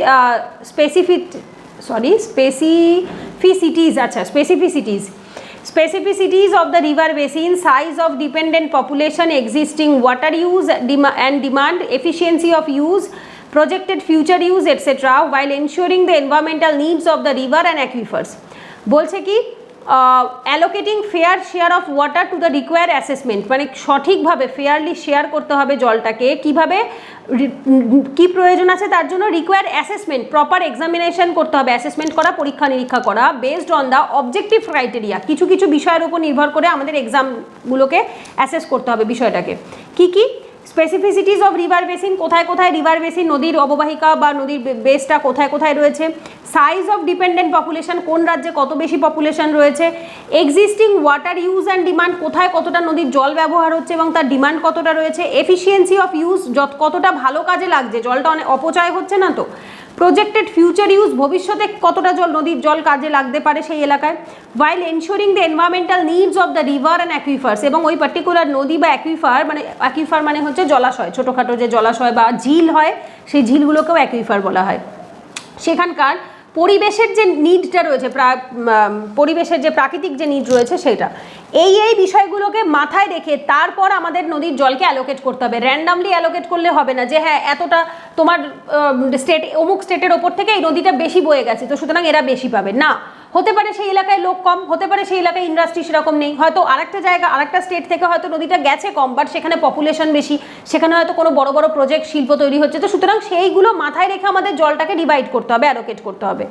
কোশ্চেনে কি বলছে, which one of the following statement best reflect the most rational, practical and immediate action required to ensure fair and equitable allocation and water to different stakeholders? কি কাজ করতে হবে, immediate action কোনটা নিতে হবে, ভালো করে বোঝো, ইমিডিয়েট অ্যাকশন। কোশ্চেনে বলেছেন র্যাশনাল, যুক্তিসঙ্গত, প্র্যাকটিক্যাল এবং ইমিডিয়েট, এই মোমেন্টে যেটা নেওয়া যাবে সেই রকম অ্যাকশন, কোন কাজটা করা যেতে পারে। Option A, a national pragmatic legal and policy framework for water allocation should be made. B বলছে all river system of the country should be linked and huge aquifers created. Water channels between regions of water surplus and regions of water deficit should be created. To mitigate water crisis, water demand of sector such as agriculture industry should be reduce. দুটো option আছে এখানে যেটা কোনো দিনও সম্ভব নয়, most বেকার option. বেকার অপশান দুটো কোনটা কোনটা হবে বলো, যে দুটো হওয়া কোনোদিনও পসিবল নয়, আর হলেও ইমিডিয়েট হবে না কখনো।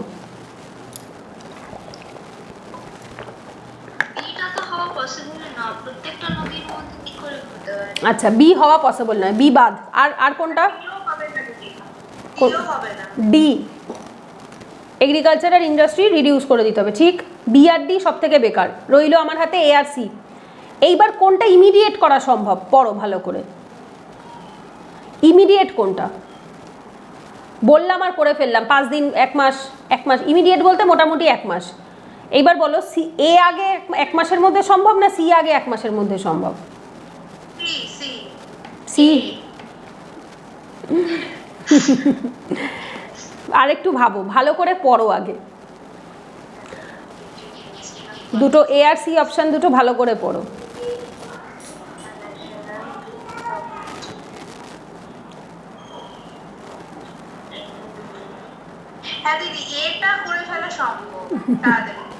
একদমই তাই, এটা সম্ভব, সিটা সম্ভব নয়। তার কারণটা কি?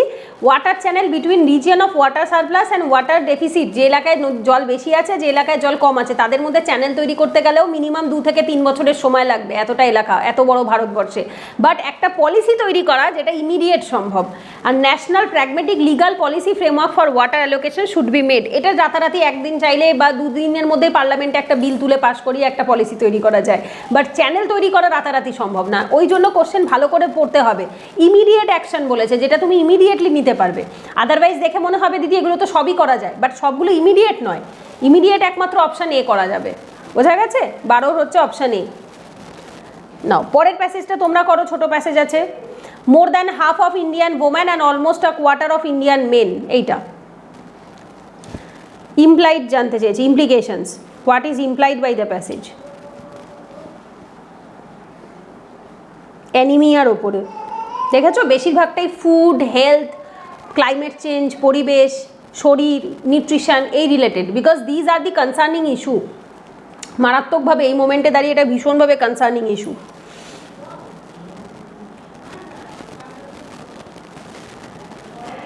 মানে না বুঝতে পারলে জিজ্ঞেস করবে। টিউবারকিউলোসিস মানে টিবি, যে রোগটা হয়ে থাকে।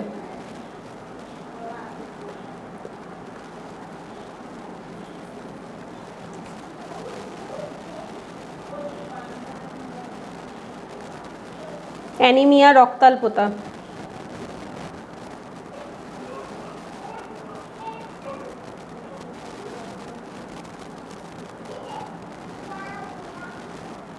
কগনিটিভ এবিলিটি মানে মানসিক সক্ষমতা, কগনিশন মানে মন থেকে যেটা আসে, এটা সাইকোলজির মধ্যে একটা থিওরিও হয়, অ্যানথ্রোপোলজিতেও একটা থিওরি হয়, কগনিটিভ থিওরি।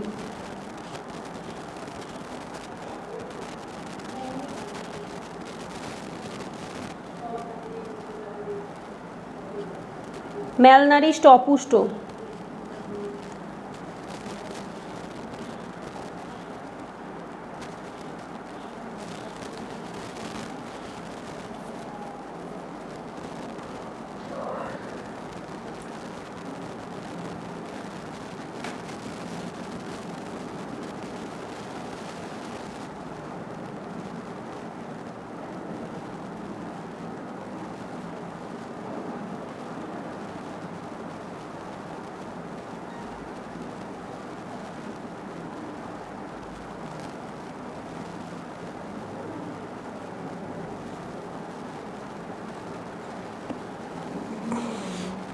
বেকার অপশান বলো, কোনগুলো একদম বেকার, যেগুলো হবেই না, কোনোভাবে হবে না, সেরকম দুটো অপশান বলো। স্নেহা বলো, শুনতে পেলাম না।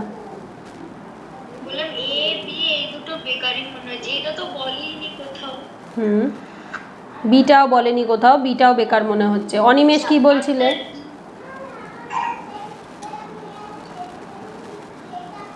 অনিমেষ কিছু বলছিলে?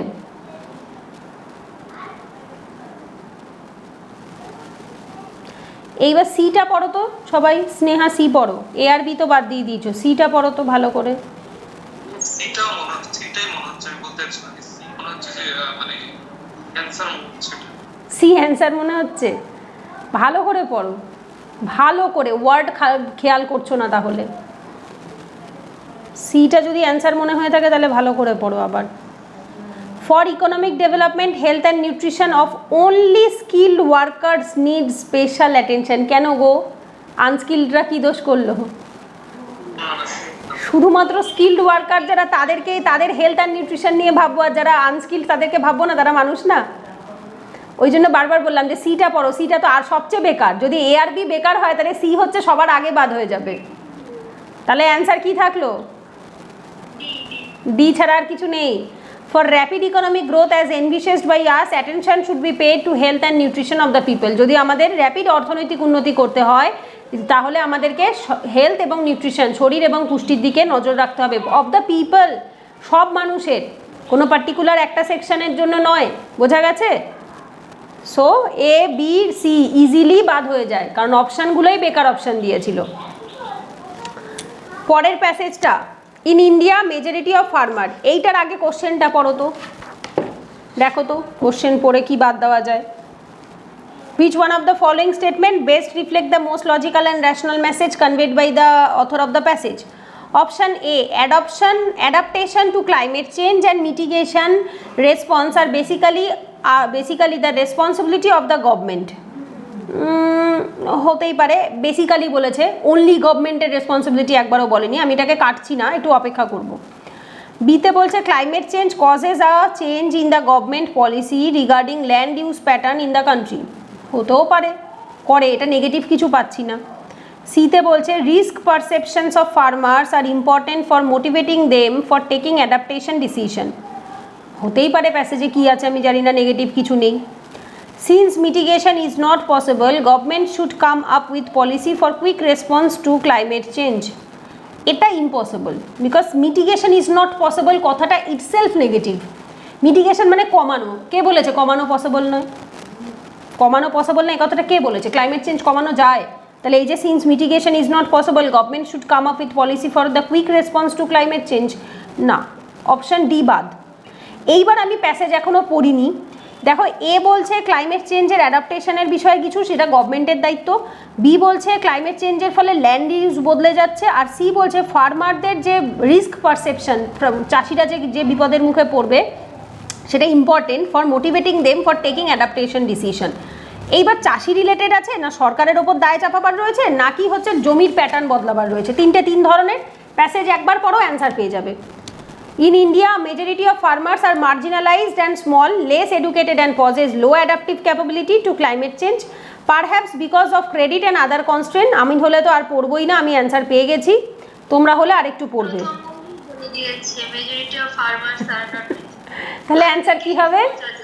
তাহলে অ্যান্সার কোনটা হবে? সি হবে। আমি হলে ওই জন্য বললাম আগে কোশ্চেন পড়ো, পুরো প্যাসেজে পড়তে হবে না। যখন দেখবে যে এই ধরনের অপশান রয়েছে, তিন প্যাটার্নের রয়েছে, তখন প্রথম লাইন পড়লেই অ্যান্সার পাওয়া যায়।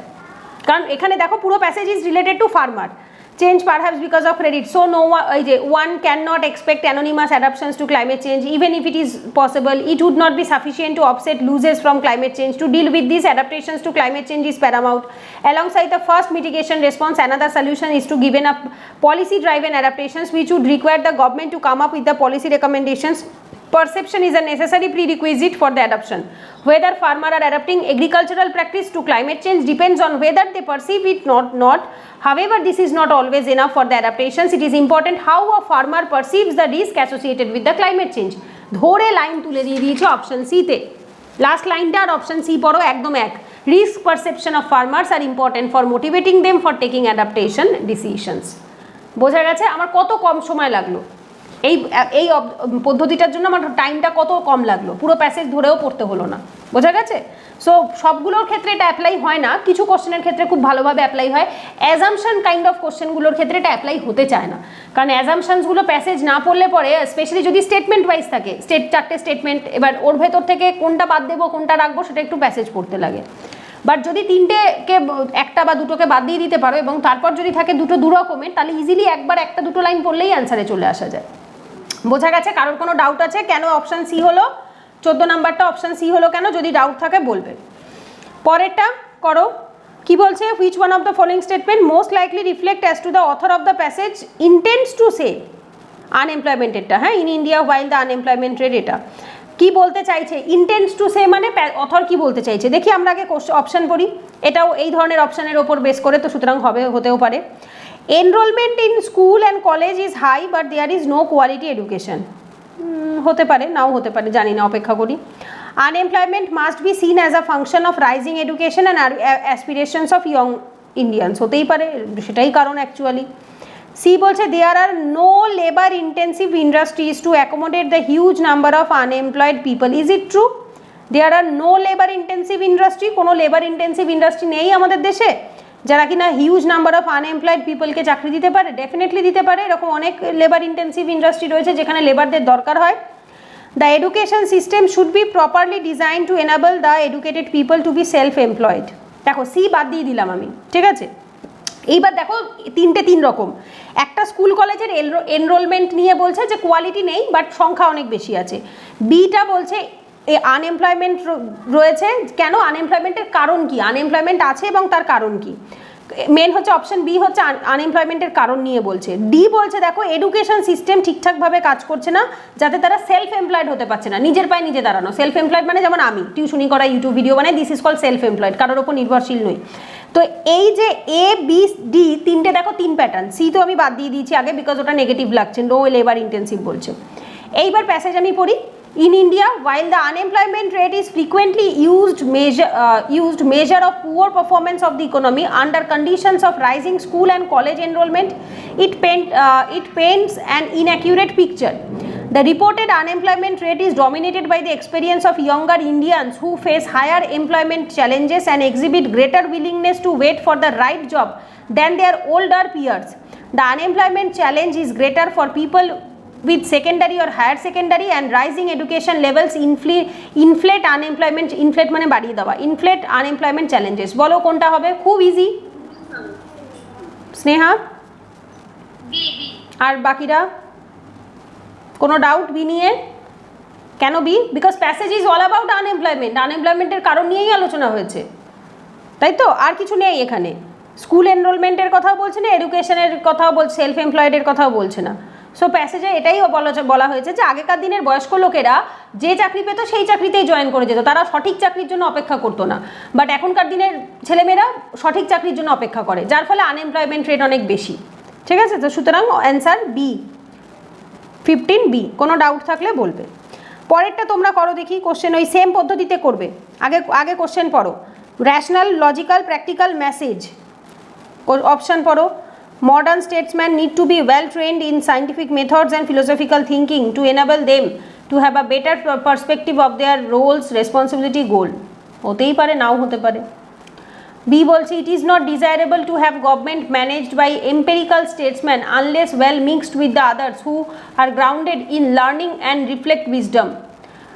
এম্পেরিক্যাল মানে বিজ্ঞানসম্মত বা গবেষণামূলক লোকজন, যারা বড় বেশি টেকনিক্যাল হয়ে থাকে।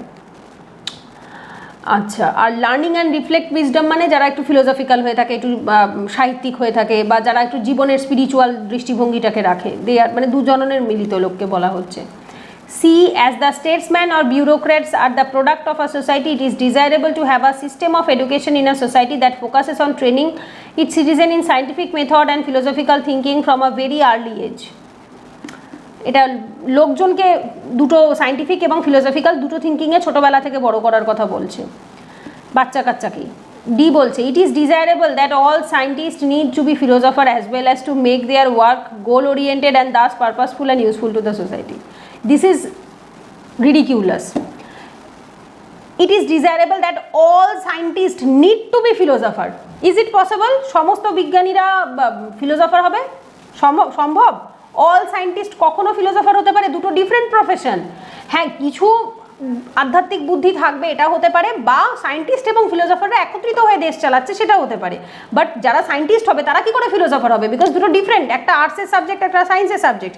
As well to make their work goal oriented, Das purposeful and useful to the society. So option D প্রথমেই বাদ হয়ে গেল, অপশান ডি প্রথমেই বাদ হয়ে যাবে, কারণ এটা কোনোদিনও সম্ভব নয় যে সমস্ত বিজ্ঞানীরা সবাই দার্শনিক হবে। No, it is not possible.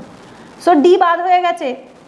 এবার এ বি সি এর মধ্যে দেখো কি হবে, পড়ো প্যাসেজ পড়ো এবার, মানে জিজ্ঞেস অসুবিধা হলে জিজ্ঞেস করবে, প্যাসেজ পড়ো।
তিনটেই কিন্তু সেম প্যাটার্নের অ্যান্সার। ওর এইবার এর ভেতর থেকে অ্যান্সার খুঁজে বার করাটা ইট উইল বি একটু ডিফিকাল্ট, বিকজ যদি তিনটে তিন ধরনের হয় তখন অ্যান্সার পাওয়াটা খুব সহজ হয়ে যায়, বাট যদি তিনটে কাইন্ড অফ সেম প্যাটার্নের হয় এবং প্যাসেজটাও সেম প্যাটার্নের হয় তখন নিজের বুদ্ধি, এই যে কোশ্চেনে বলেছে মোস্ট র্যাশনাল, লজিক্যাল, প্র্যাকটিক্যাল, ভুল কোনোটাকে বলছে না, মোস্ট বলছে সব থেকে বেস্ট কোনটা।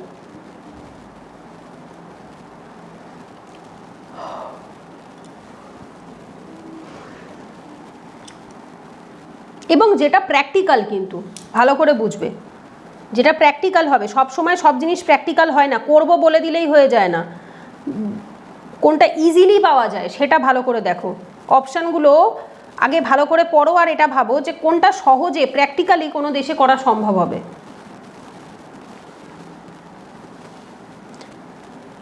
ট্রেনিং দেওয়া সম্ভব হবে, মানে সমস্ত মডার্ন স্টেটসম্যান, মানে যারা সিভিল সার্ভেন্ট, পলিটিশিয়ান, সবাইকে ধরে ফিলোসফি এবং সায়েন্স সমস্ত কিছুতে ট্রেনিং দেওয়া সহজ হবে, নাকি ফিলোসফার আর সায়েন্টিস্ট তাদেরকে মিক্সড করিয়ে দেশ চালানো সহজ হবে, নাকি একটা সিস্টেম, একটা এডুকেশনাল সিস্টেম তৈরি করতে হবে ছোট বয়স থেকে যেখানে বাচ্চাদেরকে ট্রেনিং প্রোভাইড করা হবে, কোনটা প্র্যাকটিক্যাল হবে এবং এই মোমেন্টে রেজাল্ট পাবে? প্র্যাকটিক্যাল, র্যাশনাল এবং মোমেন্টারি হবে। ভালো করে ভাবো, ভালো করে ভাবো। এডুকেশনাল সিস্টেমে আর্লি এজ থেকে বাচ্চাকে সায়েন্স এবং ফিলোসফি দুটোরই ট্রেনিং প্রোভাইড করার কথা বলছে 3 নম্বর সিটাতে। এটা কি এই মোমেন্টে আমি তুমি পাবো রেজাল্ট? যবে গিয়ে ওরা চাকরি করবে তবে গিয়ে পাবে সোসাইটি। এই মোমেন্টে কোনটা পাবো আমরা? প্র্যাকটিক্যালি ভাবো, প্র্যাকটিক্যালি। স্নেহা? সায়েন্স আর ফিলোসফি দুজনকে মিলিয়ে যে দেশ চালানো হবে সেটাই তো রেজাল্ট আর এখন পাবো না, মানে কি অপশনটা? অনিমেষ এ বললে? অনিমেষ এটা কেটে গেল, শুনতে পেলাম না। A, how is it possible? Option B ছাড়া ভালো করে ভাবো। এটা তার মানে তোমাদের ভাবনায় ঘাটতি রয়েছে, তোমরা প্র্যাকটিক্যালিটি বোঝো না, এই মোমেন্টটাকে বোঝো আগে। এই মোমেন্টে আমার ট্রেনিং দেওয়াও ডুয়েবল নয়, প্র্যাকটিক্যাল নয়। ট্রেনিং দেওয়াটা ডুয়েবল, আমি এটা করাতে পারবো, বাট সেটা পরে, বাট এটা এই মোমেন্টে নয়। একমাত্র আমি এখন কি করতে পারি, প্রেজেন্টে যারা ফিলোসফার রয়েছে, প্রেজেন্টে যারা সায়েন্টিস্ট রয়েছে তাদেরকে দিয়ে দেশ চালাতে পারি।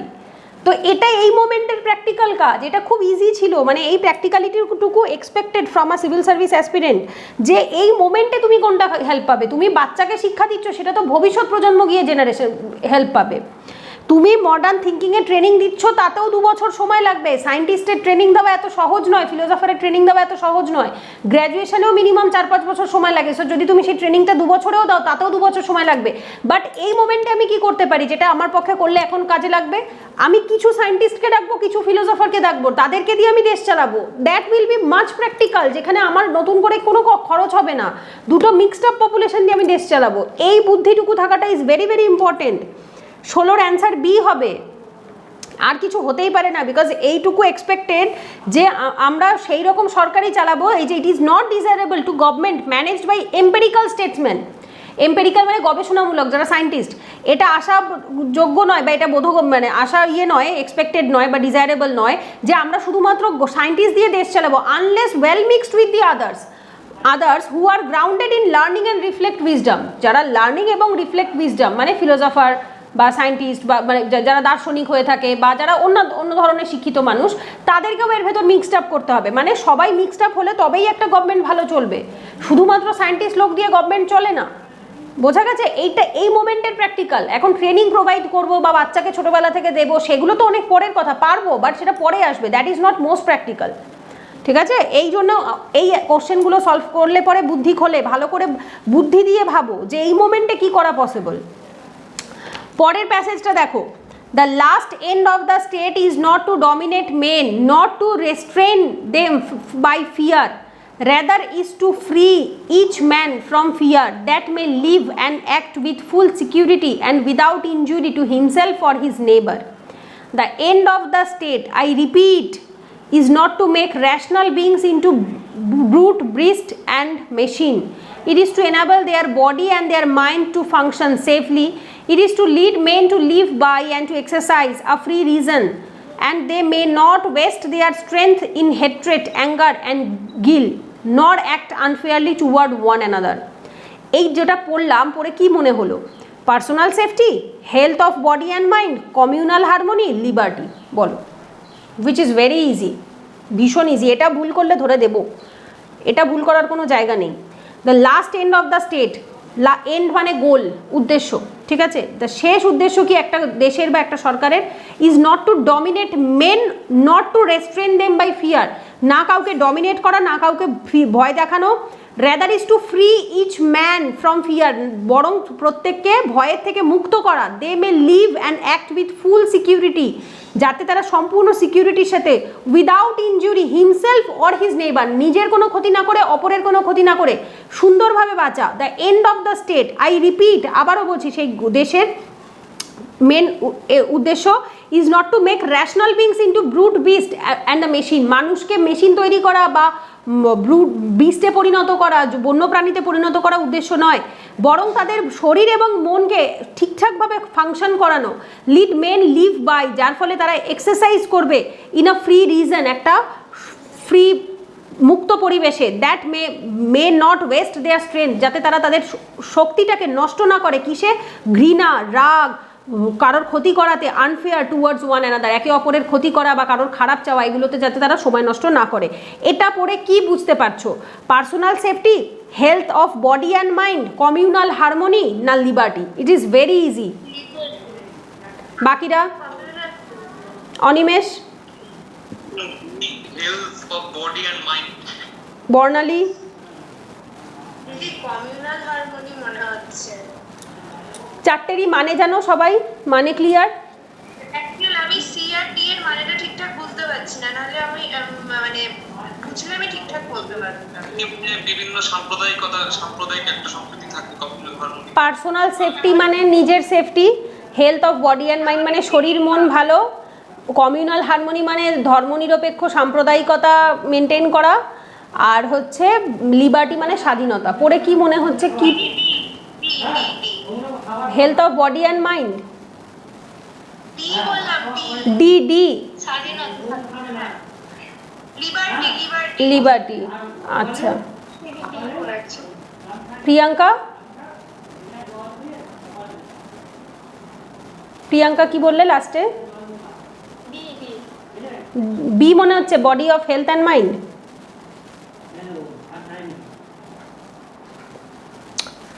বুঝতে পারোনি তাহলে তোমরা এখনো। যারা লিবার্টি বলেছো তারা নাম্বার দাও, আর যারা লিবার্টি বাদ দিয়ে বলেছো কেটে দাও। এটা পড়ে কি মনে হচ্ছে? না নিজে ভয়ে থাকা, না অপরকে ভয় দেখানো। বডি আর মাইন্ডের ভালো থাকার কথা এটা না, এটা লিবার্টি, স্বাধীনতা। শুধু বর্ণালী আর স্নেহারটা ঠিক হয়েছে, স্বাধীনতা দেওয়ার কথা বলা হয়েছে। এই যে বলছে আমি অন্যের ক্ষতি করব না, নিজেও কারোর ক্ষতি হতে দেব না, এই যে free each man from fear that they may live and act with full security, নিশ্চিন্ততায় জীবনযাপন করা, এটার মানেই তো লিবার্টি। লিবার্টি মানে স্বাধীনতা। তো এই যে বারবার ফ্রি টার্মটা আসছে, free reason, free each man, এটা বেসিক খুব ইজি ছিল। এটা ভুল করলে তো সিস্যাটে পাস করা খুব মুশকিল হয়ে যাবে বাবু। এগুলো ভুল করার কোনো জায়গা নেই। 17 ডি হবে liberty.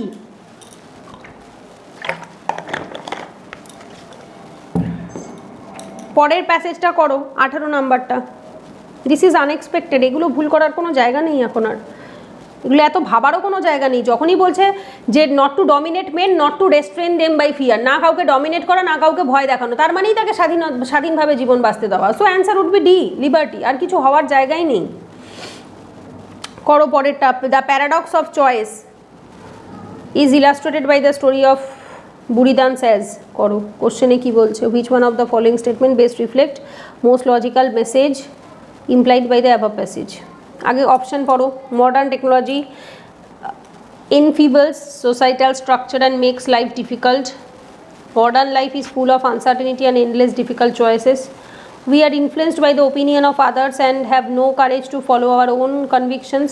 In our lives, having few choices may not be a good thing, but having too many can be equally as difficult. অতিরিক্ত চয়েস থাকাও যেমন সমস্যার, কম চয়েস থাকাও সমস্যা। পড়ো, প্যাসেজ পড়ো।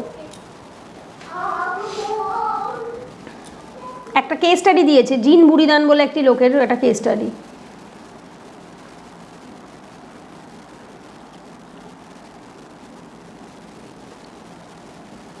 আমি প্রথম 3-4 লাইন পড়লেই অ্যান্সার পাওয়া যাবে, পুরো প্যাসেজে দরকার পড়বে না, তাও পড়ো।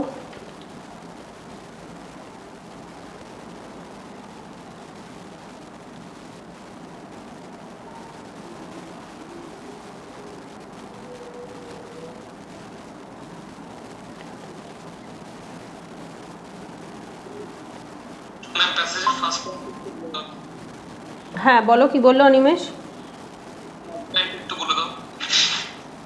কোনটা বলে দেবো? ও paradox of choice. The paradox of choice is illustrated by the story of Buridan's ass. বললাম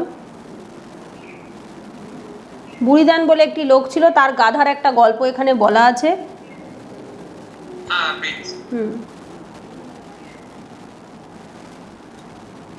খুব ইজি, এটার মতো সহজ একটাও নেই।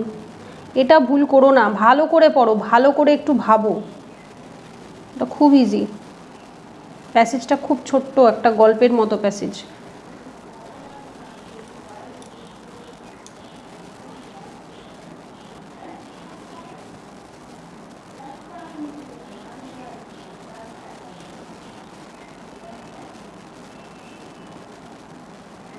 কি মনে হচ্ছে?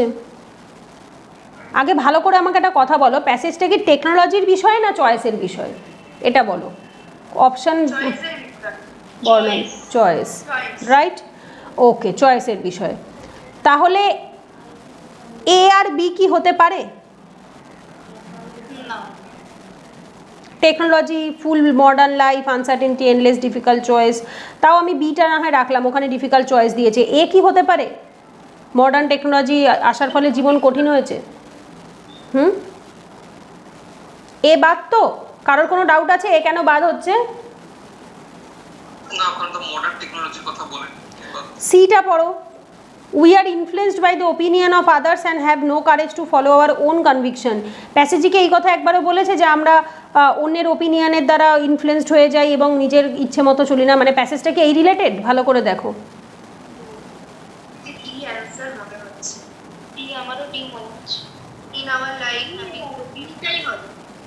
ডিটাই হবে, তাই তো? এত পড়বই না আমি, যখনই আমি প্রথম লাইনটা পড়ে নিয়েছি আমার তখনই অ্যান্সার পাওয়া হয়ে গেছে। এই দেখো, জিন বুড়িদান 14th century philosopher wrote about free will and inability to choose due to the enormous choice and uncertainty. প্যাসেজটাই ওই রিলেটেড, তারপর থেকে যা লিখেছে ওটা জাস্ট তার গাধার গল্পটা দিয়ে তিনি জাস্ট একটা কেস স্টাডি দিয়েছে। জিন বুড়িদান যিনি একজন ফিলোসফার ছিলেন, তিনি একটা নিউমেরিয়াস চয়েস এবং আনসার্টিনিটি, মানে অতিরিক্ত অপশান থাকলে পরে তখন আমরা কি করব বুঝে উঠতে পারি না। দেখবে শপিং মলে গিয়ে জামা কাপড় কেনার সময় হয় এটা নেবো না ওটা নেবো না সেটা নেবো, কিন্তু যদি কেউ একটা কিনে বাড়িতে এনে দেয় কি খুশি হয়ে যায় যে বাহ কি ভালো তো। বাট ওই জিনিসটাই যখন 10টার সাথে থাকে তখন আমরা কনফিউজড হয়ে যাই যে কোনটা নেব। ওইটুকুতেই আমার অ্যান্সার আছে। অপশন ডিতে দেখো, in our lives having too few choices may not be a good thing, but having too many can be equally as difficult. খুব অল্প চয়েস থাকাও জীবনে এটা যেমন ভালো নয়, তেমন অতিরিক্ত বেশি থাকাও এটা ডিফিকাল্ট হয়ে যায় যে তখন আমরা কি চুজ করব। পরেরটা তো গাধার গল্পটা তো পরে কেস স্টাডি হিসাবে দিয়েছে, আমার পড়ারও দরকার নেই, আমার ওই আনসার্টেনিটি। এইবার স্টোরিটা বলছে দেখো যে একটা ডাঙ্কি দাঁড়িয়েছিল দুটো ইকুয়ালি অ্যাপিলিং স্ট্যাকের ভেতরে, দুপাশেই খাবার ছিল, এইবার ও ভেবে উঠতে পারছিল না যে ও কোনটা খাবে, যার ফলে আলটিমেটলি ও স্টারভেশনে মারা যায়। এই যে দেখবে এখানটাতে দেওয়া আছে ইট স্টার্ভস টু ডেথ, মানে কোনটা খাবে বুঝে উঠতে না পেরে ও না খেয়েই মরে যাচ্ছে। সো দ্যাট মিনস কি, দ্যাট মিনস কি যে যে না খেয়ে থাকতে মানে চয়েস অতিরিক্ত হয়ে গিয়ে আলটিমেটলি কোনোটাই চুজ করতে পারেনি, বোঝা গেছে? তো এইটাকে বলা হয়ে থাকে হচ্ছে 18 D, in our lives having too few choices, option answer D. কোনো ডাউট আছে কারোর? থাকলে বলবে। কেন ডি হলো বোঝা গেছে এবার? পরেরটা 19 নাম্বারেরটা, আগে কোশ্চেন বড় দেখি। Regarding the financialisation of the household savings, which of the following statement best reflect the solutions that are in? আগেরটা 18 ডি ডি ডি, হ্যাঁ D for daddy, A B যখন বি আর ডি বলবে এভাবে বলে নেবে, B for ball, D for daddy, তাহলে বুঝতে সুবিধা হয়। আচ্ছা, কোশ্চেনে 19 নাম্বার কোশ্চেনে বলছে regarding the financialisation of the household saving. Household saving মানে আমরা বাড়িতে যে টাকাটা জমাই মাসের খরচের পর যে টাকাটা আমরা সেভ করি, that is call household saving. এটাকে ফিনান্সিয়ালাইজ করতে বলছে। ফিনান্সিয়ালাইজ করা মানে কি, অ্যাসেট তৈরি করা, যেখান থেকে টাকা মাল্টিপল হয়। তুমি টাকা জমিয়ে ঘরে রেখে দিয়েছো, তাতে টাকা মাল্টিপল হবে না। ফিনান্সিয়ালাইজেশনস মানে হচ্ছে যখন টাকা দিয়ে টাকা তৈরি হয়, দ্যাট ইজ কল ফিনান্সিয়ালাইজেশনস। এইটার জন্য কোন সলিউশনটা বেস্ট হবে? Which of the following statement best reflect the solution that are implied by the passage. এইবার তোমার যদি এই তোমার সেভিংসটাকে ফিনান্সিয়ালাইজ করতে হয়, মাল্টিপল করতে হয়, তাহলে কোন সলিউশনটা বেস্ট হবে অ্যাকর্ডিং টু দ্য প্যাসেজ? নিজে নিজে ধরলে হবে না, প্যাসেজ অনুসারে কোনটা বেস্ট হবে। কোশ্চেন পড়ি, 3টে স্টেটমেন্ট আছে। A flexible environment is needed to develop solution, অবশ্যই, বাট আমি প্যাসেজ না পড়ে বলতে পারছি না 100 বার একটা ফ্লেক্সিবল এনভায়রনমেন্ট তো অবশ্যই দরকার, রিজিডিটিতে কখনোই সম্ভব নয়। ডিতে হাউসহোল্ড নিড কাস্টমাইজড সলিউশন, এক একটা বাড়ির এক এক রকম সমস্যা থাকে, সব বাড়ির জন্য তো সব সেম সমস্যা বা সেম টাকার দরকার পড়ে না, তো সুতরাং কাস্টমাইজই দরকার হয়, এক একজনের জন্য এক এক রকম। 3 বলছে innovations in financial technology are required, 100 বার ফিনান্সিয়াল টেকনোলজিতেও ইনোভেশনের দরকার হয়, নতুনত্বতার দরকার হয়। 3টেই আমার ঠিক মনে হচ্ছে, কিন্তু প্যাসেজ না পড়ে আমি অ্যান্সার করতে পারবো না। এবার প্যাসেজ পড়ো। Household finance in India is unique. Unique পেয়েছি, ইউনিক মানে কি, এক একজন এক এক রকম, রাইট? তাহলে কি 2 ঠিক হবে? 2 ঠিক? তাহলে সবাই যদি ইউনিক হয় তাহলে কাস্টমাইজ দরকার তো, সো 2 ঠিক। আচ্ছা, তাহলে আমার সি বাদ হয়ে যাচ্ছে, সি কেটে দাও, সি কেটে দাও, 2 ঠিক হলে সি বাদ হয়ে যাচ্ছে। We have a tendency to invest heavily in the physical assets such as gold and property. Steps to encourage the financialization of savings are critical. A populace accustomed to traditional process will not simply jump into the financialization. Hurdles to change include enormous bureaucracy, skepticism of the organized financial institutions, a lack of basic information about which of the myriad service and providers is best for each family, and how even if one can make the transitions between them if necessary. বলছে এই জিনিসগুলো করলে কি হবে, just normally যদি আমরা ফিনান্সিয়ালাইজড হতে চাই তাহলে সহজেই ট্র্যাডিশনাল পদ্ধতিতে হয়ে যেতে পারি না, আমাদের কিছু কিছু চেঞ্জেসের প্রয়োজন। চেঞ্জ ইনক্লুড, আর চেঞ্জ মানে ইনোভেশন, রাইট? চেঞ্জ মানে নতুনত্বতা, তাহলে ইনোভেশনস তো নতুনত্বতা আসছে তো চেঞ্জের ফলে, সো 3 নাম্বারটাও ঠিক। এইবার বলছে কি, include onerous bureaucracy, skepticism of organized financial institutions, lack of basic information, সেগুলো হচ্ছে সমস্যা। এই সমস্যাগুলোকে দূরে সরিয়ে রেখে আমাদেরকে কি করতে হবে, প্রত্যেকটা ফ্যামিলির জন্য ডিফারেন্ট এনভায়রনমেন্ট, ডিফারেন্ট জিনিস তৈরি করতে হবে, যার ফলে ফিনান্সিয়ালাইজেশনস হবে। তাহলে কি হচ্ছে, অ্যান্সার কোনটা হতে পারে? প্রথম ডি, 3টেই ঠিক। ফ্লেক্সিবিলিটিও রয়েছে, হাউসহোল্ডগুলোর জন্য আলাদা ইউনিকনেস হওয়ার জন্য কাস্টমাইজডও আসছে, আর কি নতুনত্বতা আসার ফলেও ইনোভেশনও আসছে, চেঞ্জেস যেহেতু বলে দিয়েছে। তো অপশান ডি 1 2 3 3টেই ঠিক। বোঝা গেছে? কোনো ডাউট আছে? বিকজ 3টেই পজিটিভ স্টেটমেন্ট, রাইট? আমরা পড়ার সময়ই বুঝতে পারছিলাম যে কোনোটা নেগেটিভ কিছু লেখা নেই। ফ্লেক্সিবল মানে একটা ব্রড টার্ম, যে তোমাকে ফ্লেক্সিবল হতে হবে। হাউসহোল্ডের কাস্টমাইজ লাগবে, এক একটা বাড়ি ইউনিক, এক এক রকম। আর ইনোভেশনস, এই যে বলছে hurdles to change include onerous bureaucracy, এই বিউরোক্রেসিকে নরম হতে হবে, স্পেকটিসিজম অফ অর্গানাইজড, এই যে অর্গানাইজড ইনস্টিটিউশনসগুলোকে আমরা যে সন্দেহের চোখে দেখি যে আমি যদি টাকা লাগাই আমার টাকা নিয়ে চলে যাবে, এই ধরনের মানসিকতাগুলোকে দূরে সরাতে হবে। সো দ্যাট মিনস কি ইনোভেশনস আনতে হবে, নতুনত্বতা আনতে হবে, প্লাস ফ্লেক্সিবল হতে হবে। তো তিনটে জিনিসেরই প্রয়োজন আমার ফিনান্সিয়ালাইজেশনের জন্য, কোনো ডাউট কারণ? Option D. সো ভেরি মানে কাইন্ড অফ এই ধরনের কোশ্চেনের ক্ষেত্রে ভীষণ ফ্লেক্সিবল নিজেরাও থাকবে, খুঁজে খুঁজে ভুল খুঁজতে যাবে না। যখন কোনো টার্ম ব্রড টার্ম হয়, flexibility, customize, innovations, these are very positive and broad term, তো এগুলোকে ভুল করার প্রমাণ করার কোনো দরকার নেই, ঠিক আছে? প্যাসেজের সাথে কানেক্টেড হয়ে যাবে। করো, পরেরটা করো তোমরা, 20 নাম্বারেরটা করো, দেখি 4টে স্টেটমেন্ট আছে। অ্যাজামশনস করো। ফার্মাকিউটিক্যাল পেটেন্ট গ্র্যান্ট, এটা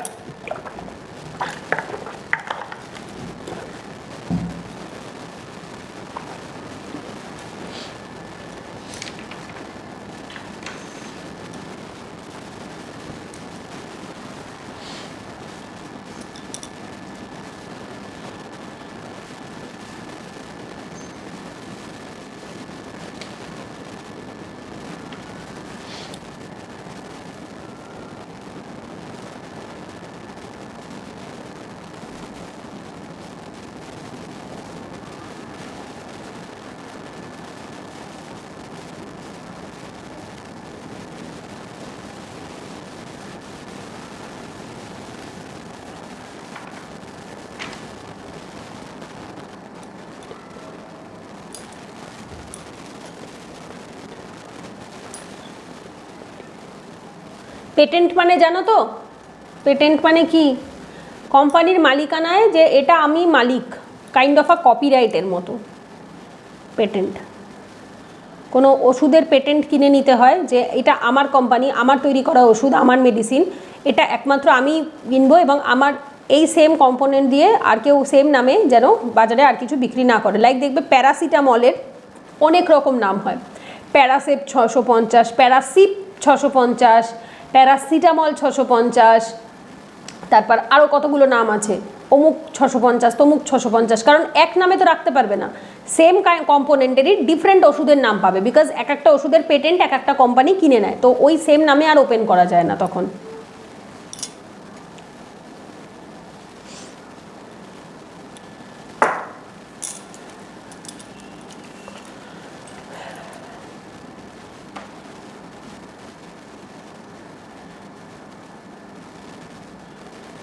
পেটেনি মানে যিনি কিনে নিয়েছে, যিনি ওই পেটেন্টটা কিনেছে তিনি পেটেনি, যিনি the owner.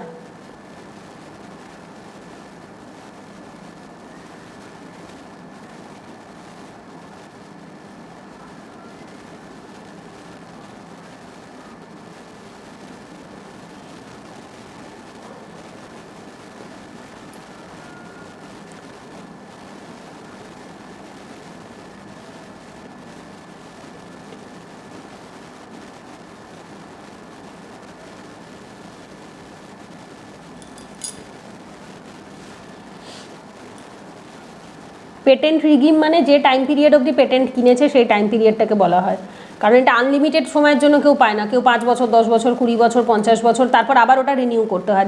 That period is called patent regime and price protection.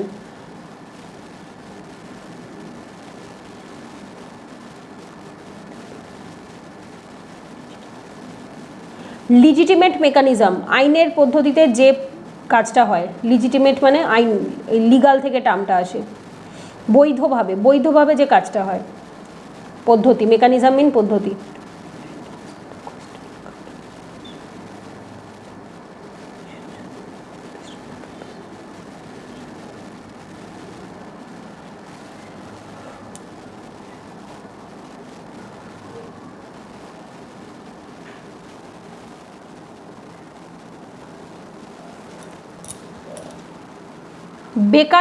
বেকার ইয়ে ভাবো, দুটো ঠিক দুটো ভুল, এবার ভুল দুটো কোনটা সেটা খোঁজো। অ্যাট এ টাইম সবগুলো অ্যান্সার নয়, অ্যাট এ টাইম ঠিক দুটোই অ্যান্সার। এবার যে দুটো ভুলগুলো খুঁজে পাওয়াটা বেশি, মানে কারণ মানুষ খুঁজে বেশি, মানুষের হিউম্যান সাইকোলজি আগে ভুলগুলোকে বেশি খুঁজে বার করে। So try to find out the wrong one, কোনগুলো একদমই প্যাসেজে বলেনি বা হতে পারে না, খোঁজো কোন দুটো। একটা খুঁজে পেলেও হবে, আগে একটা খুঁজে বলো, চারটের থেকে কোন একটা সবচেয়ে ভুল, যেটা প্যাসেজে একদম বলেনি? 4 নম্বরটা তো কিছু বলেনি মনে হচ্ছে। আবার পড়ো, অপশনগুলো আবার পড়ো।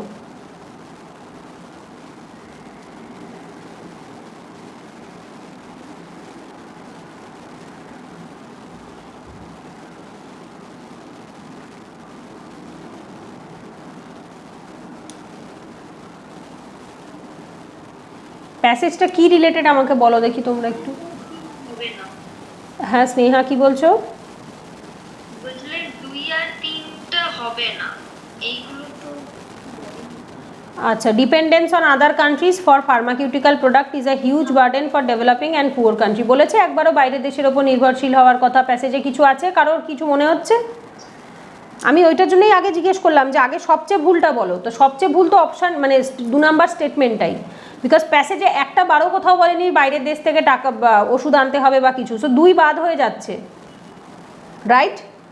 2 বাদ হয়ে যাচ্ছে। এবার ভালো করে দেখো, 2 বাদ হয়ে গেলে কোন দুটো অপশান বাদ হচ্ছে? কোন দুটো বাদ হয়? এ আর ডি বাদ হয়ে যায়, রাইট? এ আর ডি বাদ হয়ে যাচ্ছে 2 বাদ হওয়ার ফলে। এইবার দেখো সি আর বি এর মধ্যে 4 হচ্ছে কমন, তো 4 হবেই। বর্ণালী 4টাকে ভুল বলছিলে, তো 4 হবেই।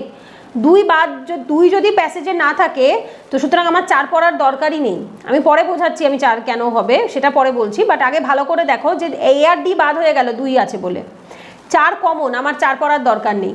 এবার 1 নাম্বারটা পড়ো দেখি, 1 নাম্বার পড়ো। Patent protection given to patentee put a huge burden on public's purchasing power in accessing patented medicine. এইবার এই লাইনটা পড়ো তো। ওয়েট, এই যে price of medicine, the patentee enjoy the liberty to determine the price of medicine which is time limited to the period of monopoly but could be unaffordable to the public. Unaffordable তার মানে কি? কেনার ক্ষমতা নেই, দাম বেশি। পেটেনি যেহেতু দাম ডিসাইড করছে সেহেতু প্রোডাক্টের দাম বেশি থাকছে। সো ওটাই তো বলা আছে স্টেটমেন্ট 1-এ, patent protection given to patentee put a huge burden on the public purchasing power. সাধারণ মানুষের কেনার পারচেজিং পাওয়ারের উপর বার্ডেন ক্রিয়েট করে। And accessing patented medicine, patented medicine কিনতে তারা পারে না বিকজ দ্যাট ইজ আনঅ্যাফোর্ডেবল, দামটা প্রচুর বেশি থাকে। সো 1 নাম্বার ঠিক তো? 1 নাম্বারে কোনো ভুল পেয়েছো? সো 1 যদি ঠিক হয় আমার অ্যান্সার আমি এমনিই পেয়ে গেছি। 4 তো কমন, 4 আমার পড়ারই দরকার নেই, আমি অ্যান্সার এমনিই পেয়ে গেছি, বি হবে। হ্যাঁ, 1 যদি ঠিক হয় 2 যদি ভুল হয়। এই জন্য ভালো করে পড়তে বলি, ভালো করে বুঝে বুঝে পড়ো। এইবার 4 কেন ঠিক হলো বর্ণালী আগে দেখো। Government need to find an appropriate balance between the right of patentee and the requirement of the patient. মানে কি শুধু পেটেনির অধিকার নিয়ে ভাবলেই হবে না, পেটেনিকে দায়িত্ব তুমি লিবার্টি দিচ্ছ, সে তার প্রোডাক্টের দাম ডিসাইড করতে পারে, দ্যাট ইজ ট্রু। বাট সেটা যদি অতিরিক্ত মাত্রায় হয় তাহলে তো গরিব পেশেন্টরা সেটা কিনে খেতে পারবে না। তো সুতরাং সরকারকে একটা ব্যালেন্স, অ্যাপ্রোপ্রিয়েট ব্যালেন্স ক্রিয়েট করে দিতে হবে যাতে কিনা রাইট অফ পেটেনি, আর এই যে পেটেন্টটা না, এই যে বলছো না যে দিদি এটা তো প্যাসেজে কোথাও বলেনি, বিকজ এই পেটেন্টটা অন্য কেউ দেয় না, এই পেটেন্টটা গভর্নমেন্ট দেয়। তো গভর্নমেন্ট ছাড়া আর কেউ পেটেন্ট দিতে পারে না। তো গভর্নমেন্টকে একটা ব্যালেন্স ক্রিয়েট করতে হবে যাতে রাইট অফ পেটেনি, মানে পেটেনি যিনি রয়েছে ওই ওষুধের যিনি মালিক, তার কিছু অধিকার আছে 100 বার, তিনি সেটা পাবে। But the requirement of the patient, যে পেশেন্ট যারা রয়েছে তাদেরও তো রিকোয়ারমেন্ট রয়েছে, ওষুধটা কিনে তো তাদের খেতে হবে। তো সেই দুটোর মধ্যে ব্যালেন্স ক্রিয়েট করতে হবে যাতে গরিব মানুষও ওষুধ কিনে খেতে পারে প্লাস তারও পয়সায় যেন লস না হয়। এই দুটোর মধ্যে ব্যালেন্স ক্রিয়েট করতে হবে। তো 1 and 4, আর আমি 2-3 আমার পড়ারও দরকার পড়বে না। 2 তো এমনিই ভুল হয়েছে বিকজ বাইরের দেশ থেকে এক্সপোর্ট ইম্পোর্টের কথা কিছু বলেইনি। সো 2 বাদ হয়ে যাওয়ার ফলে এ আর ডি বাদ হয়ে গেল। 4 হচ্ছে কমন, আমি 4 দু জায়গাতেই আছে, সুতরাং 4 হবে। এবার 1 যেহেতু ঠিক হয়ে গেছে আমি আর 3 পড়লামই না, তাও তো একবার 3টা পড়িয়ে দিচ্ছি। কি বলছে? Providing medicine to the public at a affordable price is a key goal during the public health policy design in many countries. প্যাসেজে বলেই নেই মেনি কান্ট্রিজের কথা। অনেক দেশে এটা নাকি পাবলিক হেলথ পলিসি যে অ্যাফোর্ডেবল প্রাইসে কম পয়সায় ওষুধ পাইয়ে দেওয়া, না এটা নিয়ে বলেনি কিছু। পেটেনিদের লাভের জন্য গরিব মানুষের বা হচ্ছে আনঅ্যাফোর্ডেবল হয়ে যাচ্ছে ওষুধ সেটা বলেছে, বাট তার জন্য অ্যাফোর্ডেবল প্রাইসে যে ওষুধ পাইয়ে দিতে হবে এটা অনেক কান্ট্রির একটা গোল, উদ্দেশ্য, এ কথা একবারও প্যাসেজে বলেনি। সো অ্যান্সার 1 and 4, আর কিচ্ছু হবে না। বোঝা গেছে? পরের প্যাসেজটা ছোট, তোমরা করো। India should ensure the growth of the digital economy, এটা করো, এটা একদম ছোট্ট প্যাসেজ একটা। দুটো লাইন রয়েছে মাত্র, দুটো কি তিনটে সেন্টেন্স রয়েছে। অ্যাজাম্পশনস ভালো করে দেখো।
খুব ইজি কিন্তু, প্যাসেজ থেকে একদম ডিরেক্ট অ্যান্সার কিন্তু আছে, ভালো করে দেখো।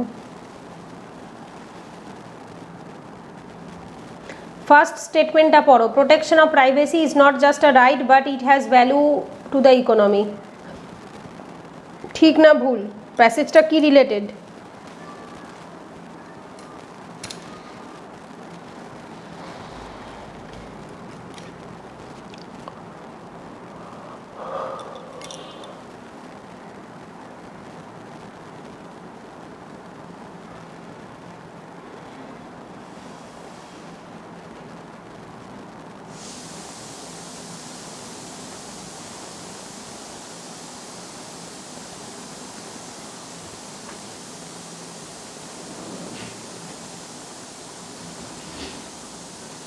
কি মনে হচ্ছে কি হবে answer?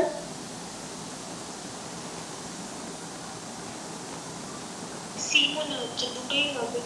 Protection of privacy is not just. বাকিদের কি মনে হচ্ছে?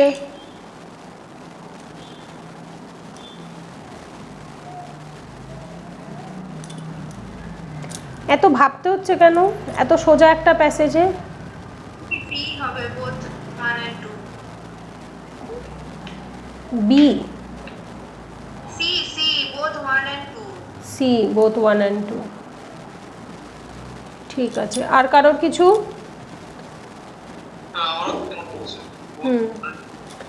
সি দুটোই ঠিক। খুব বেসিক ছিল এটা, একদম ইজি ছিল। রাইট টু প্রাইভেসি ফার্স্টে স্টার্টিং হচ্ছে ইন্ডিয়ার ইকোনমি নিয়ে, দ্য গ্রোথ অফ ডিজিটাল ইকোনমির কথা। তো সুতরাং এটা শুধুমাত্র একটা অধিকার তা নয়, এটা ইকোনমিতেও যথেষ্ট ভ্যালু রাখে। এবং লাস্টের লাইনটা থেকেও বারবার ইনোভেশনের কথাই বলা হচ্ছে, যে এগুলো থাকলে ইনোভেশনস, এই যে no one will innovate in a surveillance oriented environment. তো there is a fundamental link between the privacy and the innovations. তো প্রাইভেসি যদি মেনটেন না হয় তাহলে ইনোভেশনসও সেখানে থাকে না। ওকে, দেন পরের প্যাসেজটা তোমাদের ইয়েতে রয়েছে, গ্রুপে একটা ইয়ে দেওয়া রয়েছে, ছবি দেওয়া রয়েছে, ওখান থেকে পড়ো। দেখো আমি আজ সকালে একটা ছবি পাঠিয়েছি, ওটা আমার সামনে নেই, ওটা আমি পিডিএফ থেকে স্ক্রিনশট তুলে পাঠিয়ে দিয়েছিলাম। এই বইটাতে এই প্যাসেজটাই বাদ দিয়ে চলে গেছে শুধু। সোর্সিং ফুড ফ্রম ওটা? হ্যাঁ হ্যাঁ হ্যাঁ, সোর্সিং ফুড, আমি দেখছি দাঁড়াও।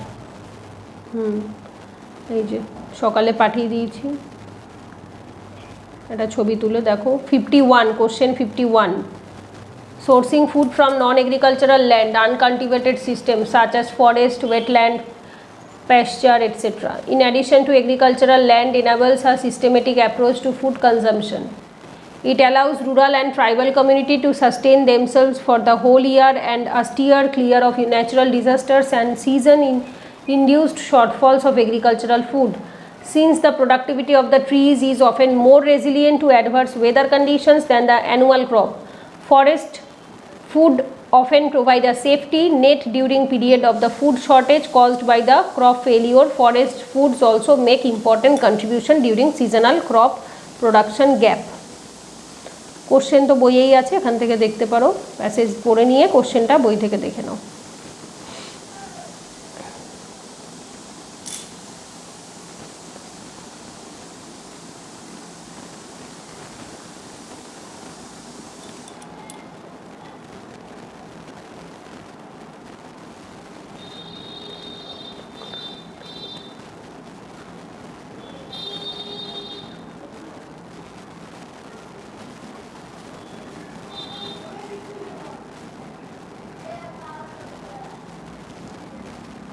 এই যে গোটা প্যাসেজটা আমরা পড়লাম, এটা কি রিলেটেড ভালো করে খেয়াল করবে।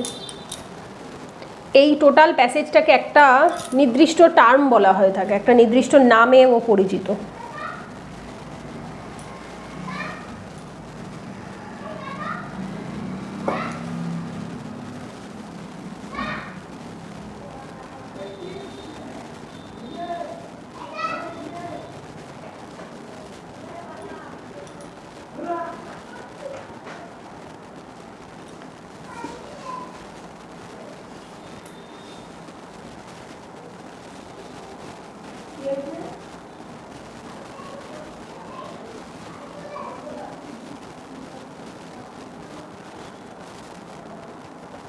এর আগেও তোমাদের ক্লাসে আমি আলোচনা করেছি, চাষের জমির মধ্যে মধ্যে বড় বড় গাছ লাগানো।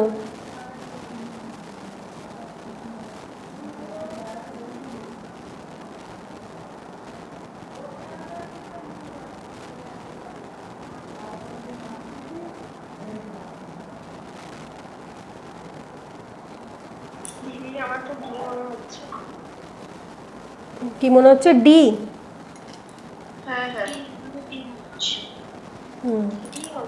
ডি হবে, তাই তো?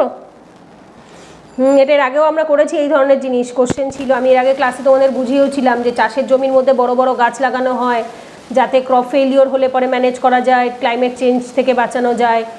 সেই জিনিসটা, এটাকে অ্যাগ্রো ইকোসিস্টেম বলা হয়ে থাকে, মানে পরিবেশ এবং চাষ দুটো একসাথে। So option D, agro ecosystem should be developed in addition to or along with the conventional agriculture. যে চিরাচরিত যে চাষটা চলছে সেটার সাথে সাথে অ্যাগ্রো ইকোসিস্টেমটাকেও চালাতে হবে। ওকে, এরপরেরটা দেখো, ছোট্ট প্যাসেজ আছে। Which one of the following statement best reflect the most logical and practical message conveyed by the passage. আগে অপশানগুলো পড়ে নিই আমরা। 23 নম্বরটার ওয়াইল্ড অ্যাওয়ারনেস, ওইটার আমরা অপশান আগে পড়ব। It is necessary to put proper effluent treatment protocol in place. Effluent মানে নোংরা যাওয়ার যে জায়গাটা থাকে, দ্যাট ইজ কল এফ্লুয়েন্ট বলা হয়। যেখান থেকে জল নিকাশি ব্যবস্থা থাকে বা পচা নোংরা যে জিনিসগুলো বেরোয় সেটাকে এফ্লুয়েন্ট বলে। It is necessary to promote environmental awareness among people. Spread of drug resistant bacteria cannot be done away with as it is inherent in modern medical care. Pharma manufacturing companies should be set up in remote rural areas away from crowded town and cities. দেখো চারটে চার রকম। চলো let's read the passage. Passage পড়লে answer পেয়ে যাবো, because চারটে চার রকমের। একটা এফ্লুয়েন্ট ট্রিটমেন্ট নিয়ে বলছে, একটা এনভায়রনমেন্টাল অ্যাওয়ারনেস মানুষের মধ্যে ছড়াতে হবে, একটা ব্যাকটেরিয়া সমস্ত জায়গায় রয়েছে, ড্রাগ রেসিস্ট্যান্ট ব্যাকটেরিয়া সমস্ত মডার্ন মেডিকেল ট্রিটমেন্টে রয়েছে, আর একটা বলছে ফার্মা ম্যানুফ্যাকচারিং কোম্পানিগুলোকে গ্রামে তৈরি করতে হবে শহরের থেকে দূরে। চারটে চার রকম। চলো প্যাসেজ পড়লেই অ্যান্সার পেয়ে যাবে। While awareness on the use and misuse and abuse of antibiotics is common known, as it is the impact of dosing poultry with antibiotics and environmental impact of the antibiotics manufacturing companies not treating their waste has scarcely been discussed at any length or seriousness thus far. Pollution from antibiotics factories is fueling the rise of the drug resistant infections. The occurrence of drug resistant bacteria surrounding the pharma manufacturing plant is well known. বলো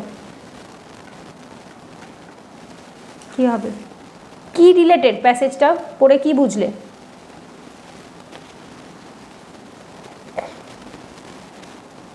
essence কি প্যাসেজের, বক্তব্য কি?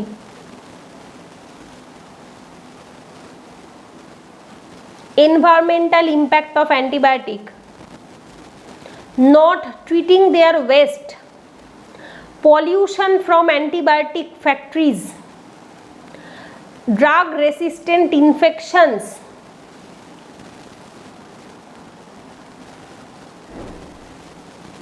এগুলো কি জিনিস? Pollution, infection, environmental impact, waste, not treating their West.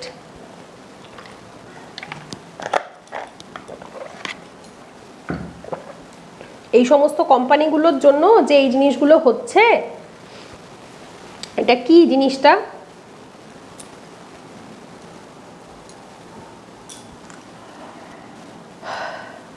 এত ভাবতে হচ্ছে কেন?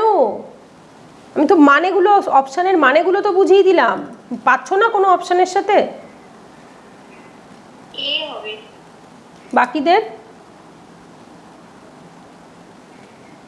বাকিদের কি মনে হচ্ছে?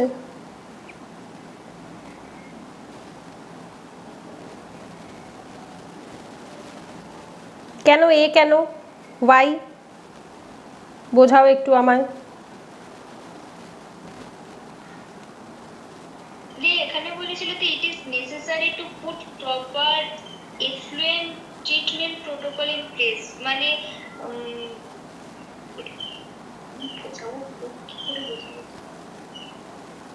এফ্লুয়েন্ট ট্রিটমেন্ট মানে?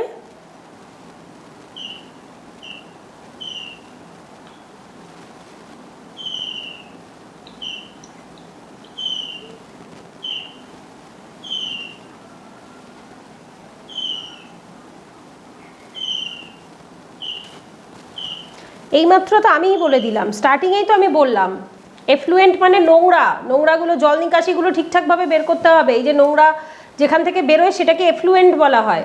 তো এইটাই তো বলছে এখানে, এনভায়রনমেন্টাল ইম্প্যাক্ট, ওয়েস্ট, তারপরে হচ্ছে তোমার এই যে ড্রাগ রেসিস্ট্যান্ট ইনফেকশন, পলিউশন, এগুলো কিসের জন্য হয়? যখন কোনো কোম্পানি চলে সেটা যদি ঠিকঠাকভাবে তার নোংরাগুলো, যেগুলো যে কোনো প্রোডাক্ট যখন তৈরি হয় তার বাই প্রোডাক্ট হিসাবে প্রচুর ওয়েস্ট জিনিসও বেরোয়, তো সেইগুলো যে বেরোচ্ছে সেগুলো যদি ঠিকঠাকভাবে তারা ট্রিটমেন্ট না করে, প্রোটোকলগুলো ঠিকঠাকভাবে না নেয়, তাহলে কি হবে? সেখানে সেই ধরনের রোগ আরও ছড়িয়ে যাবে। তো এই প্যাসেজটাতে তো সেটাই বলেছে যে drug resistant infection, occurrence of drug resistant bacteria surrounding the Pharma manufacturing plant is well known. তার কারণটা কি? কারণ হচ্ছে এই সমস্ত নোংরাগুলো এটা ঠিকভাবে কাজ পরিষ্কার করছে না। Impacting the dosing poultry with the antibiotic, পোলট্রিগুলোকে যে অ্যান্টিবায়োটিক দেওয়া হচ্ছে তার ফলে যে রোগগুলো আসছে, পরিবেশের ওপর তার অ্যান্টিবায়োটিকের ইম্প্যাক্ট পড়ছে। এই যে company not treating their waste has scarcely been discussed at any length, এই যে কোম্পানিগুলো তাদের যে নোংরাগুলোকে ঠিকঠাকভাবে ট্রিট করছে না, এটা খুব একটা বেশি ডিসকাসই করা হয় না। তো সুতরাং এগুলোকে ঠিকঠাকভাবে, প্রপার নোংরাগুলোকে ঠিকঠাকভাবে যে বাই প্রোডাক্টগুলো বেরোচ্ছে সেগুলোকে কিছু একটা ব্যবস্থা করতে হবে। তো এটা একমাত্র অপশান এতে রয়েছে, it is necessary to put proper effluent treatment protocol in place. 2323 এ। কারোর কোনো ডাউট? কেন এ হলো? কোনো ডাউট থাকলে জিজ্ঞেস করবে। এ কেন হয়েছে যদি বুঝতে কোথাও অসুবিধা হয় জিজ্ঞেস করবে। পরেরটা, which one of the following statement best reflect the crux of the passage? ছোট্ট passage, benefits of good quality school education. এটা আগে কোশ্চেন পড়ো। To become a global power India needs to invest in universal quality education. India is unable to become global power because it is not focusing on promoting knowledge economy.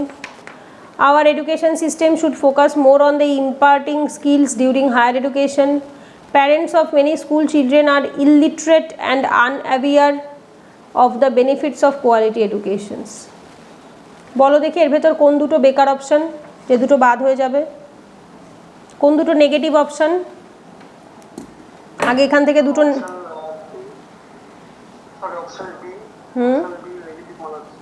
R B আর D, daddy, বল আর daddy, তাই তো? B আর D বাদ হয়ে যাবে, তাহলে এ আর C. এতে বলছে ইন্ডিয়াকে গ্লোবাল পাওয়ার হতে গেলে ইন্ডিয়াকে ইউনিভার্সাল কোয়ালিটি এডুকেশনের ওপর টাকা ইনভেস্ট করতে হবে। আর সিতে বলছে our education system should focus more on the imparting skill during higher education. আমাদের এডুকেশন সিস্টেমের বেশি ফোকাস করতে হবে কোথায়? হায়ার এডুকেশনে স্কিল শেখাতে হবে। হায়ার এডুকেশন বলতে গ্র্যাজুয়েশনের পরে যেটা মানুষ করে, masters, PhD, these are called higher education. এইখানে স্কিলস শেখাতে হবে। চলো প্যাসেজ পড়ো, প্যাসেজে দেখো এবার কি বলছে। ইউনিভার্সাল কোয়ালিটি এডুকেশন আনতে হবে না হায়ার এডুকেশনের স্কিল শেখাতে হবে?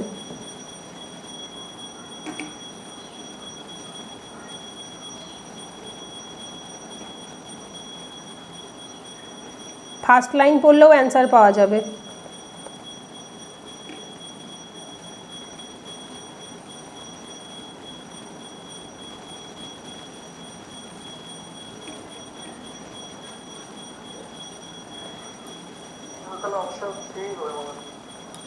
ভালো করে পড়ো, আবার পড়ো।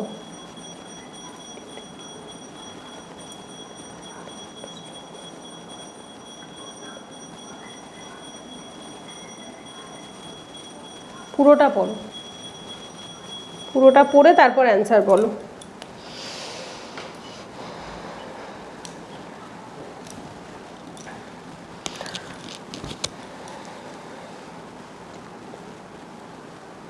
ব্রড অ্যান্সার কোনটা? ব্রড, যার ভেতর ফুল প্যাসেজটা সাম আপ হচ্ছে কোনটাতে?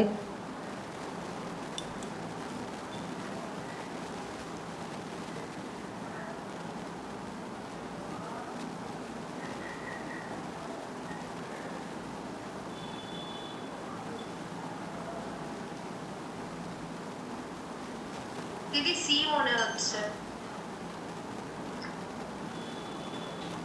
ব্রড অ্যান্সার কোনটা আমাকে বলো, মানে একটা বড় খোপ কোনটা আর ছোট খোপ কোনটা, কার ভেতরে কাকে ঢোকানো যায়? ইউনিভার্সাল টার্মটাই তো ব্রড, এত ভাবতে হবে কেন? ইউনিভার্সাল কোয়ালিটি এডুকেশন মানেই তো স্কিল ইনক্লুডেড হয়ে যাচ্ছে। যদি আমি বলি ইউনিভার্সাল মানে সেটা স্কুলের থেকে শুরু করে হায়ার এডুকেশন অবধি সবটাকে কভার করবে। কোয়ালিটি বললে তার ভেতর অটোমেটিক স্কিল ঢুকে যাবে, বিকজ কোয়ালিটি ইটসেলফ টার্মটা একটা broad term. To become a global, last লাইনটা ভালো করে পড়ো, কি বলছে এখানে? Without a strong learning foundation at the primary level there can be no improvement in higher education or skill development. Primary foundation level যদি ভালো না হয়, সে তুমি যতই হায়ার এডুকেশনে স্কিল ডেভেলপ করাও না কেন, কিচ্ছু হবে না। সো প্রাইমারি লেভেল থেকে দেখতে হবে, আর প্রাইমারি লেভেলকে ইনক্লুড করতে গেলে ইউনিভার্সাল কোয়ালিটি এডুকেশন লাগবে, যেটা সবার ক্ষেত্রে অ্যাপ্লিকেবল হবে। Two become a global power India needs to invest in the universal quality education. শুধুমাত্র হায়ার এডুকেশন ইনভেস্ট করে কিচ্ছু হবে না, এটা বেসিক কমন সেন্স। যদি হায়ার এডুকেশন কটা ছেলে মেয়ে করে, তুমি করছো মাস্টার্স বা আমি করছি না, ম্যাক্সিমাম হাতে গুনে যত পপুলেশন আছে তার মধ্যে 2-3% হয়তো হায়ার এডুকেশনে যায়, তাও যাবে না, অনেক বেশিই বলে ফেলেছি। অত পার্সেন্টেজও পপুলেশন যায় না হায়ার এডুকেশনে। সো তাদেরকে স্কিল শিখিয়ে আমার লাভটা কী হবে? দেশ তারা থোড়েই চালাবে, দেশ চালাবে তো ম্যাক্সিমাম পপুলেশন। তো সুতরাং তাদের কোয়ালিটি এডুকেশন ইউনিভার্সালি দিতে হবে, মানে ছোট থেকে স্কুল লাইফ থেকে দিতে হবে। সো ব্রড অপশান দেখবে, 24-এর এ, সি কখনোই নয়। পরেরটা দেখো 25 number, with reference to the above passage the following assumptions have been made. তোমরা এখনও কেন এসেন্সটা বুঝতে পারছো না, আমি এটাই বুঝতে পারছি না আমি নিজেও, বিকজ এতগুলো প্যাসেজ করার পর এখন ভুল হওয়ার কথা নয়, এতগুলো প্যাসেজ অলরেডি হয়ে গেছে 2020। হ্যাঁ বলো কিছু। রবিবার যে এক্সামটা আছে ওটা ইডিএম যেটা মানে পুরোটা পড়েছি সেটা এসপি বক্সি। হ্যাঁ এসপি বক্সি, এসপি বক্সির থেকে পুরোটা 30টা ইডিয়াম আছে ওখানে, মানে এক্সামে 30টা ইডিয়াম আসবে।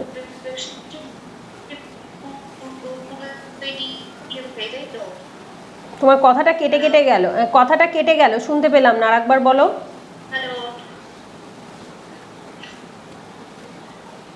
বাকিদের কি নেটওয়ার্কের প্রবলেম হচ্ছে না শুধু বর্ণালীর একার হচ্ছে?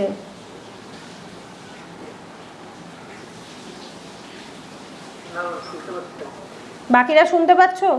তাহলে ওর নেটওয়ার্কের সমস্যা হয়েছে, হতে পারে। তাহলে ওর নেটওয়ার্কের সমস্যা। পরেরটা 25 নাম্বারটা তোমরা করো, with reference to the above passage following assumptions have been made. Global warming is causing spring to come early and for longer durations. Early spring and longer period of spring is not good for bird population.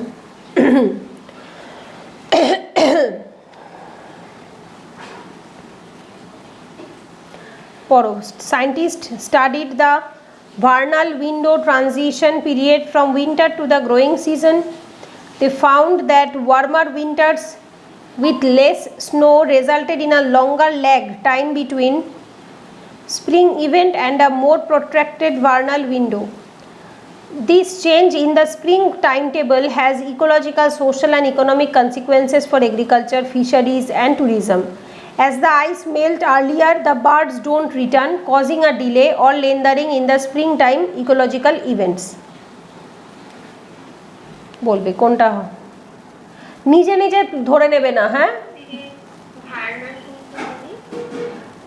যখন আমরা এই যে time পিরিয়ডটা থাকে শীত থেকে বসন্তের মধ্যে, ওইটাকে বলা হয়ে থাকে।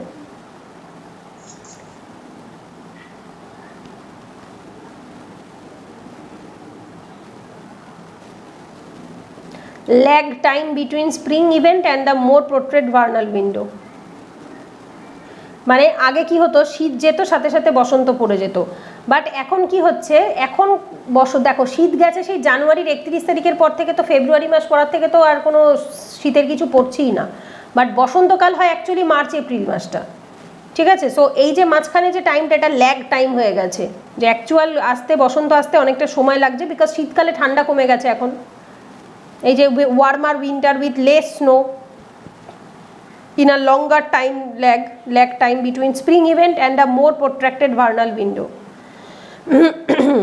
এই সময়টাকে বলা হয়। This change in the spring timetable has ecological, social and economic consequences.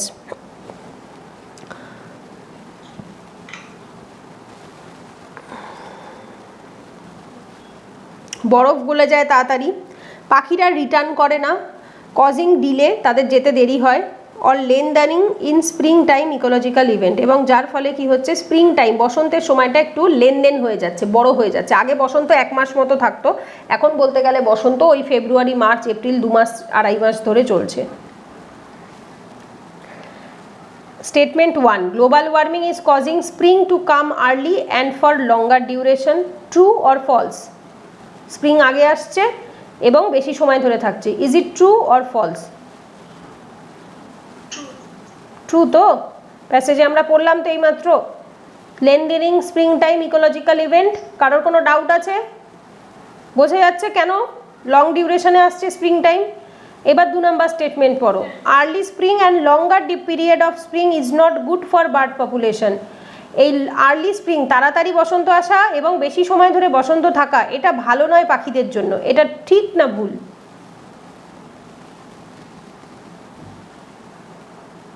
ঠিক না ভুল, এইটা বোঝাটা খুব ইম্পর্টেন্ট।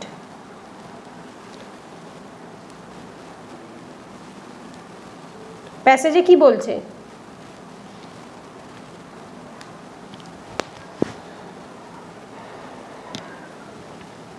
এত ভাবতে হচ্ছে কেন? প্যাসেজে কিছু বলেছে এই বিষয়ে? প্যাসেজে বলেছে পাখিরা রিটার্ন যায় না, দেরি করে, ব্যাস এইটুকুই বলেছে। এটা যে পাখিদের জন্য খারাপ এ কথা তো বলেনি। ওই জন্য তো আমরা বলি যে নিজে নিজে ধরে নেব না, যা প্যাসেজে বলছে তার মধ্যেই ভাববো, ওর থেকে বেশি কিছু নিজেরা ধরবো না। তো যখন বলছে যে এটা পাখিদের জন্য, পাখিদের ডিলে হচ্ছে, বাট এটা যে খারাপ ডিলে হচ্ছে বা ভালো ডিলে হচ্ছে সে কথা একবারও বলছে না, বোঝা গেছে? তো সুতরাং আমরা নিজেরা ধরে নেব না, অ্যান্সার এ, 1 অনলি। তো 2 নাম্বারটা যখন আমার বলেনি প্যাসেজে, তার মানেই ভুল, যা প্যাসেজে থাকবে না তাই অ্যান্সারে হবে না। So answer would be 25A। পরেরটা কোশ্চেন কি বলছে? A global analysis nitrogen এটা, হ্যাঁ, which one of the following statement best reflects the most logical, rational, crucial message implied by the passage? বলছে an enhanced efficiency of use of nitrogen is imperative for both food production and environment. Production of synthetic nitrogen fertilizer cannot be stopped as it will adversely affect global food security. এটা তো শুনেই negative লাগছে, because synthetic nitrogen fertiliser can not be stopped. Synthetic nitrogen, synthetic মানে প্রাকৃতিক নয়, যেগুলোকে আমরা বলি না কি যেন ওটাকে বলে, জৈব সার আর একটা অজৈব, so that is call synthetic. তো সেই ফার্টিলাইজারকে কখনো বন্ধ করা যাবে না, যদি বন্ধ করি তাহলে ফুড সিকিউরিটি অ্যাফেক্টেড হবে। এটা পিওরলি নেগেটিভ এসেন্স দিচ্ছে। কোনো সিনথেটিক জিনিসকে প্রমোট করার কথা খুব একটা ইউপিএসসি বলবে না, সবসময় অর্গ্যানিক জিনিসকে প্রমোট করার কথা বলে।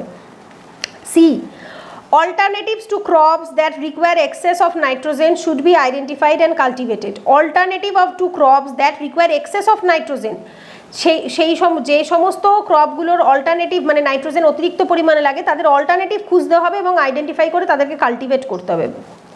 ডি বলছে conventional agriculture using synthetic fertiliser should be replaced with অ্যাগ্রোফরেস্ট্রি, agro ecosystem, organic farming. Conventional এগ্রিকালচারে যেখানে সিনথেটিক ফার্টিলাইজার ইউজ করা হয় অজৈব যেগুলো সেগুলোকে সরিয়ে দিয়ে agro forestry, agro ecosystem, organic farming করতে হবে। হতেই পারে, আমি বলছি না ভুল, বাট বি তো নেগেটিভ এসেন্স দিয়েছে, আমি বাদ দিয়ে দিলাম। সিটাও আমার নেগেটিভ লাগছে, বাট ঠিক আছে আমি বাদ দিচ্ছি না, আমি পড়ি এবার passage. Global analysis of nitrogen use efficiency, a measure of the amount of nitrogen a plant takes in to grow versus what is left behind as a pollution, says that using too many fertilizer will lead to increased pollution of waterways and the air. চাষের জন্য nitrogen ব্যবহার করা হয় এবং যার ফলে ultimately যেটা মাটিতে থেকে যায় সেটা আমাদের আলটিমেটলি কী করে, পলিউশন করে, কিসের, জলের এবং বাতাসের। Currently, the global average for nitrogen use efficiency is approximately 0.4, meaning 40% of the total nitrogen added to the cropland goes into the harvested crop, while 60% is lost to the environment. 40% জমিতে মিশে যাচ্ছে, 60% nitrogen পরিবেশে ফেরত চলে যাচ্ছে। Says a study, একটা study বলছে more than half of the world's population is nourished by food grown with the fertilizer containing synthetic nitrogen which is needed to produce high crop yield. বলছে more than half of the world's population, মানে বিশ্বের 50% population খাবার পেয়ে থাকে nitrogen, যে ইসের থেকে, সেটা সিনথেটিক নাইট্রোজেন ফার্টিলাইজার থেকেই আসে, which is needed to produce crop yield, খাবারের যে ইসের প্রোডাক্টিভিটি থাকে ক্রপের সেটা বাড়াবার জন্য ব্যবহার করা হয়। 50%, মোর দ্যান 50%, তার বেশি নয়। Plant take the nitrogen they need to grow and the excess is left in the ground, water and air. বলছে গাছের যতটুকু নাইট্রোজেন দরকার হয় সে নেয়, বাকি যেটা থাকে সেটা সে জমিতে, জলে, বাতাসে ছেড়ে দেয়। This result in significant emission of nitrous oxide, এবং যার ফলে বাতাসে কি হয়ে থাকে, প্রচুর পরিমাণে NOx বা নাইট্রাস অক্সাইড বেরোয়। আর potent green house and ozone depleting gas, যেটা কিনা একটা গ্রিন হাউস গ্যাস, যেটাকে আমরা বাংলায় কি বলে থাকি যেন, গ্রিন হাউসের কি যেন বাংলা ছিল আমি ভুলে গেছি, বহু বছর বাংলা পড়িনি। গ্রিন হাউস এবং ওজোন ডিপ্লিটিং, এগুলো ওজোন লেয়ারকে ক্ষয়প্রাপ্ত করিয়ে দেয়, সেই রকম গ্যাস এগুলো। And other forms of nitrogen pollution, এবং এটার ফলে আলটিমেটলি নাইট্রোজেন পলিউশন হয়, including eutrophication of lakes and rivers and contamination of river water. Eutrophication মানে হচ্ছে অতিরিক্ত মাত্রায় নাইট্রোজেন যদি জলে মিশে যায়, জলের ওপর অ্যালগাল ব্লুম হতে শুরু করে, কচুরিপানা উঠতে শুরু করে, এবং জলে কি হয়ে থাকে, কচুরিপানার জন্য সূর্যের আলো জলের ভেতরে প্রবেশ করতে পারে না, সূর্যের তাপ ভেতরে ঢুকতে পারে না, আর ওপরে একটা ভেতরটা পুরো অন্ধকার হয়ে যায়। এবার যেহেতু সূর্যের তাপ যায় না, সেহেতু শ্বাস নিতে পারে না গাছপালা, প্রাণীরা, আস্তে আস্তে কি হয়, অ্যাসিডিটি প্রচুর পরিমাণে বাড়তে থাকে এবং ভেতরে তারা মারা যায়। এটা একটা এনভায়রনমেন্টের কনসেপ্ট, যখন আমরা EVS পড়বো সেখানে বোঝাবো ডিটেলে।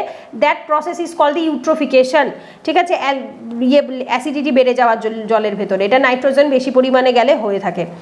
Of lake and river and contamination of river water, এবং যার ফলে কি হয়, জল দূষণ হয়, জলের কন্টামিনেশন হয়। মেন হচ্ছে নাইট্রোজেনের ফার্টিলাইজার বেশি ব্যবহার করার ফলে যে ক্ষতিটা হয় পরিবেশের, যে এক্সেসটা যাচ্ছে, যেটা পরিবেশের ক্ষতি করছে, শরীরের ক্ষতি করছে, সেটার উপরে বেস করে প্যাসেজটা রয়েছে। এইবার দেখো এতে বলছে an enhanced efficiency of use of nitrogen is imperative for both food production and environment. তারপরে সিতে বলছে অল্টারনেটিভ টু ক্রপ, আর ডিতে বলছে কনভেনশনাল এগ্রিকালচার। বলো কোনটা হবে? কনভেনশনাল এগ্রিকালচারের কথা বলেছে, নাকি কোনো অন্য অল্টারনেটিভ ক্রপ লাগাবার কথা বলেছে, নাকি নাইট্রোজেন ব্যবহার করার ফলে ফুড প্রোডাকশন এবং পরিবেশ দুটোর ওপরেই মানে ইম্পর্টেন্স ফেলছে বা ফেলছে, কোনটার কথা বলা হচ্ছে? এ, রাইট, আর কিছু বলেনি, so answer would B A. কারোর কোনো ডাউট নেই তো? এ কেন? ওকে, লাস্ট কোশ্চেন কি বলছে দেখো, 27 number. Which one of the following statement best reflect the most logical, rational and crucial message conveyed by the passage? আগে স্টেটমেন্ট কোশ্চেন পড়ি। Climate justice should be ingrained in detail in the rules of all the new climate compact or agreement. ওকে, হতেই পারে। Climate জাস্টিসের কথা বলেছে। Climate justice কোনটা বলো তো? এই যে ধরো US এর মতো, ইউরোপের দেশগুলোর মতো বড় বড় দেশগুলো পরিবেশ দূষণ করে, ওরা গ্লোবাল ওয়ার্মিং বেশি করে, ক্লাইমেট চেঞ্জ বেশি করে, বাট অ্যাফেক্টেড হয় সব থেকে ছোটো দেশগুলো, এশিয়া, আফ্রিকার দেশগুলো। তো এদেরকে ন্যায় বিচার পাইয়ে দেওয়াটাকে ক্লাইমেট জাস্টিস বলা হয়। এনভায়রনমেন্টাল রিসোর্স, আগেরটা না, আগেরটা এ, সি কেন হবে? সি হবে না, alternative to crop that require excess, না এ কথা বলেইনি, বলেছে যে বোথ ফুড প্রোডাকশন এবং এনভায়রনমেন্ট, পরিবেশ এবং খাবার তৈরি দুটোর ওপরেই নাইট্রোজেনের, এনহান্সড নাইট্রোজেনের একটা ইম্পর্টেন্স রয়েছে। আচ্ছা 27 নম্বরেরটা বলছে এতে climate justice should be ইনগ্রেন্ড in detail in the rules of all the new climate impact or agreement, হতেই পারে বাট আমি জানি না প্যাসেজে আছে কিনা। বি বলছে environmental resource are unevenly distributed and exploited across the globe, এটাও হতে পারে, ভুল কিছু তো নয়, জানি না এনভায়রনমেন্ট কি রিলেটেড বলেছে। There is an impending issue of dealing with the huge number of climate change victims or climate refugee, impending issue of dealing, হ্যাঁ এটাও হতে পারে বাট আমি জানি না প্যাসেজে বলেছে নাকি, বাট নেগেটিভ নয়। The climate change in all its connotations is mostly due to develop countries and therefore their share of burden should be মোর,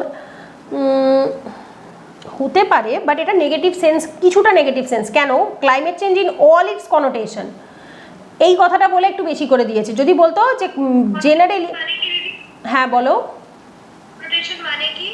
কি কোনো কনোটেশন, কনোটেশন যে কোনো ব্যাখ্যায়, কনোটেশন মানে যে কোনো ব্যাখ্যায় যে কোনো পদ্ধতিতে, কনোট করা মানে হচ্ছে যে কোনো ব্যাখ্যায় যে কোনো পদ্ধতি থেকেই যেটাকে বলা হয়ে থাকে কনোটেশনস। আমরা বলি না কেউ কিছু গানের কনোটেশনস হয়, লেখার গল্প লেখা কবিতা লেখার কনোটেশনস হয়, দিজ আর দি যে কোনো মিনিংয়ে যে কোনো ব্যাখ্যাতেই ওরাই দায়ী। Climate change in all its connotations, যে কোনো পদ্ধতির climate change is mostly due to the develop country and therefore their share of burden should be more. কথাটা ঠিক, কথাটা ভুল নয় বাট এটা একটু নেগেটিভ ভাইবস দিচ্ছে। ঠিক আছে চলো আমি কোনোটাকেই বাদ দিলাম না, এক একটা এক এক রকম। বি বলছে এনভায়রনমেন্টের রিসোর্সের কথা, আর একটা বলছে ক্লাইমেট ভিকটিমের কথা, রিফিউজির কথা, একটা ক্লাইমেট জাস্টিসের কথা বলছে, আর একটা বলছে ডেভেলপ কান্ট্রির ওপরে বার্ডেন বেশি দিতে হবে। দেখো, along with sustainable lifestyle, climate justice is regarded as the significant principle in environmental parlance. Both the principles have bearing on the political and economic choice of the nation. So far, in our climate change summit or compact, both the principles have eluded consensus among nations. ভালো করে শুনবে are written করবে ভেতরে। Justice in the judicial sense is well defined. However, in the context of climate change, it has scientific as well as socio-political connotations. The crucial question in the next few years will be how resources, technologies and regulations are used to support the victims of climate change. Justice in climate change is not confined to actions relating to mitigation but include the wider notion of support for adaptation to climate change and compensation for loss and damage. খুব easy, কি হবে answer? গোটা প্যাসেজটা কি জুড়ে ছিল? Climate justice. বাকিদের কি মনে হচ্ছে? গোটা প্যাসেজে কি রিলেটেড?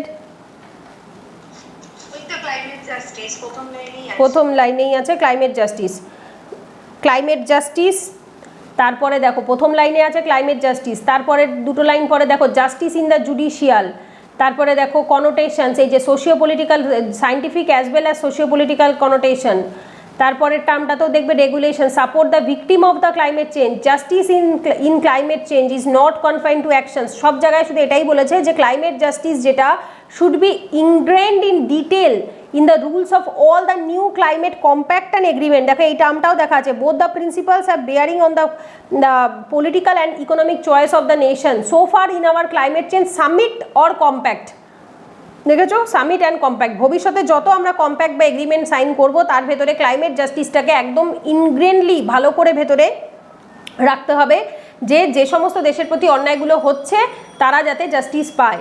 বোঝা গেছে? কারোর কোনো ডাউট আছে? 27 নম্বরে কেন অ্যান্সার এ হলো? ডাউট থাকলে বলবে। 27 এ কেন হলো যদি বুঝতে অসুবিধা হয় জিজ্ঞেস করে নেবে। ঠিক আছে, ব্যাস তোমাদের এখানে 2023-এর কোশ্চেন কমপ্লিট। টোটাল 27টা কোশ্চেন ছিল, 27টা কোশ্চেন 2.5 মার্কস করে, অনেকটাই মার্কস যদি ঠিকঠাক করে আসতে পারো। তবে এখনও এসেন্স পুরোপুরি ক্লিয়ার হচ্ছে না কিন্তু সবার। মিনিংটা ক্লিয়ার করো, মিনিং ক্লিয়ার না করলে কিন্তু হবে না। ভালো করে মিনিং ক্লিয়ার করো, এসেন্স বোঝো লাইনের কি মানে বলতে চাইছে। ঠিক আছে, লাইনের মানেটা এসেন্সটা ক্লিয়ার না হলে অসুবিধা হবে। ঠিক আছে, ক্লাস কমপ্লিট। কারোর কোনো ডাউট থাকলে, কোশ্চেন থাকলে বলতে পারো। মানে আগামী দিন মানে রবিবার পরীক্ষার সিলেবাসটা একটু বলে দাও না দিদি, মানে ইভিএমস কি টোটাল বলে সবটাই আছে? A to Z সব যা পড়িয়েছি সব পড়ানো হয়ে গেছে, ডিএম কমপ্লিট। ইডিয়াম ও আর কম্প্রিহেনশন কম্প্রিহেনশন আছে, প্রিভিয়াস ইয়ার কোশ্চেন সলভ করে রাখবে, কম্প্রিহেনশনে previous year question. Previous year question মানে কি যে কটা ইয়ার পড়ালে সেগুলোই সব সবটাই 2024 থেকে শুরু করে 2011-র মধ্যে যা যা আছে সবগুলোই সলভ করবে। আচ্ছা ঠিক আছে 2024টা কি মানে না, আছে টেলিগ্রামে 24টা এখনো করায়নি, বিকজ অ্যান্সার অফিসিয়াল অ্যান্সার কি বেরোয়নি এখনো, বোঝা গেছে? 24-এর অ্যান্সার কি এখনো বেরোয়নি, অ্যান্সার কি বেরোলে তারপরে হবে। তাহলে কত সাল থেকে কত সাল বললে? মোটামুটি 23 থেকে 11 প্র্যাকটিস করে রাখো। আচ্ছা ঠিক আছে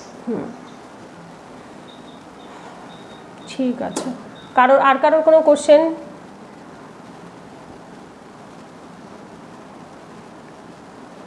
ঠিক আছে, তাহলে ক্লাস কমপ্লিট করলাম। রবিবারে এক্সাম আছে, আমি গ্রুপে পিডিএফ পাঠিয়ে দেবো 10টার দিকে, তোমরা এক্সাম দিয়ে ওএমআর শিটে এক্সাম দেবে, দিয়ে স্ক্যান করে ওই মোটামুটি 12টা 15-র মধ্যে পাঠিয়ে দেবে গ্রুপে। আর যারা অফলাইনে এক্সাম দেবে তারা কনফার্ম আজকের দুপুর বা বিকেলে 5টার মধ্যে জানিয়ে দেবে, তাহলে আমি কোশ্চেন বিকেলে প্রিন্ট করে নিয়ে আসবো। যারা রবিবারে অফলাইনে এক্সাম দেবে কনফার্ম জানাবে, ইদার গ্রুপে অথবা হোয়াটসঅ্যাপে কোথাও একটা কনফার্ম লিখে আমাকে জানিয়ে দেবে। ঠিক আছে, তাহলে ক্লাস কমপ্লিট করলাম।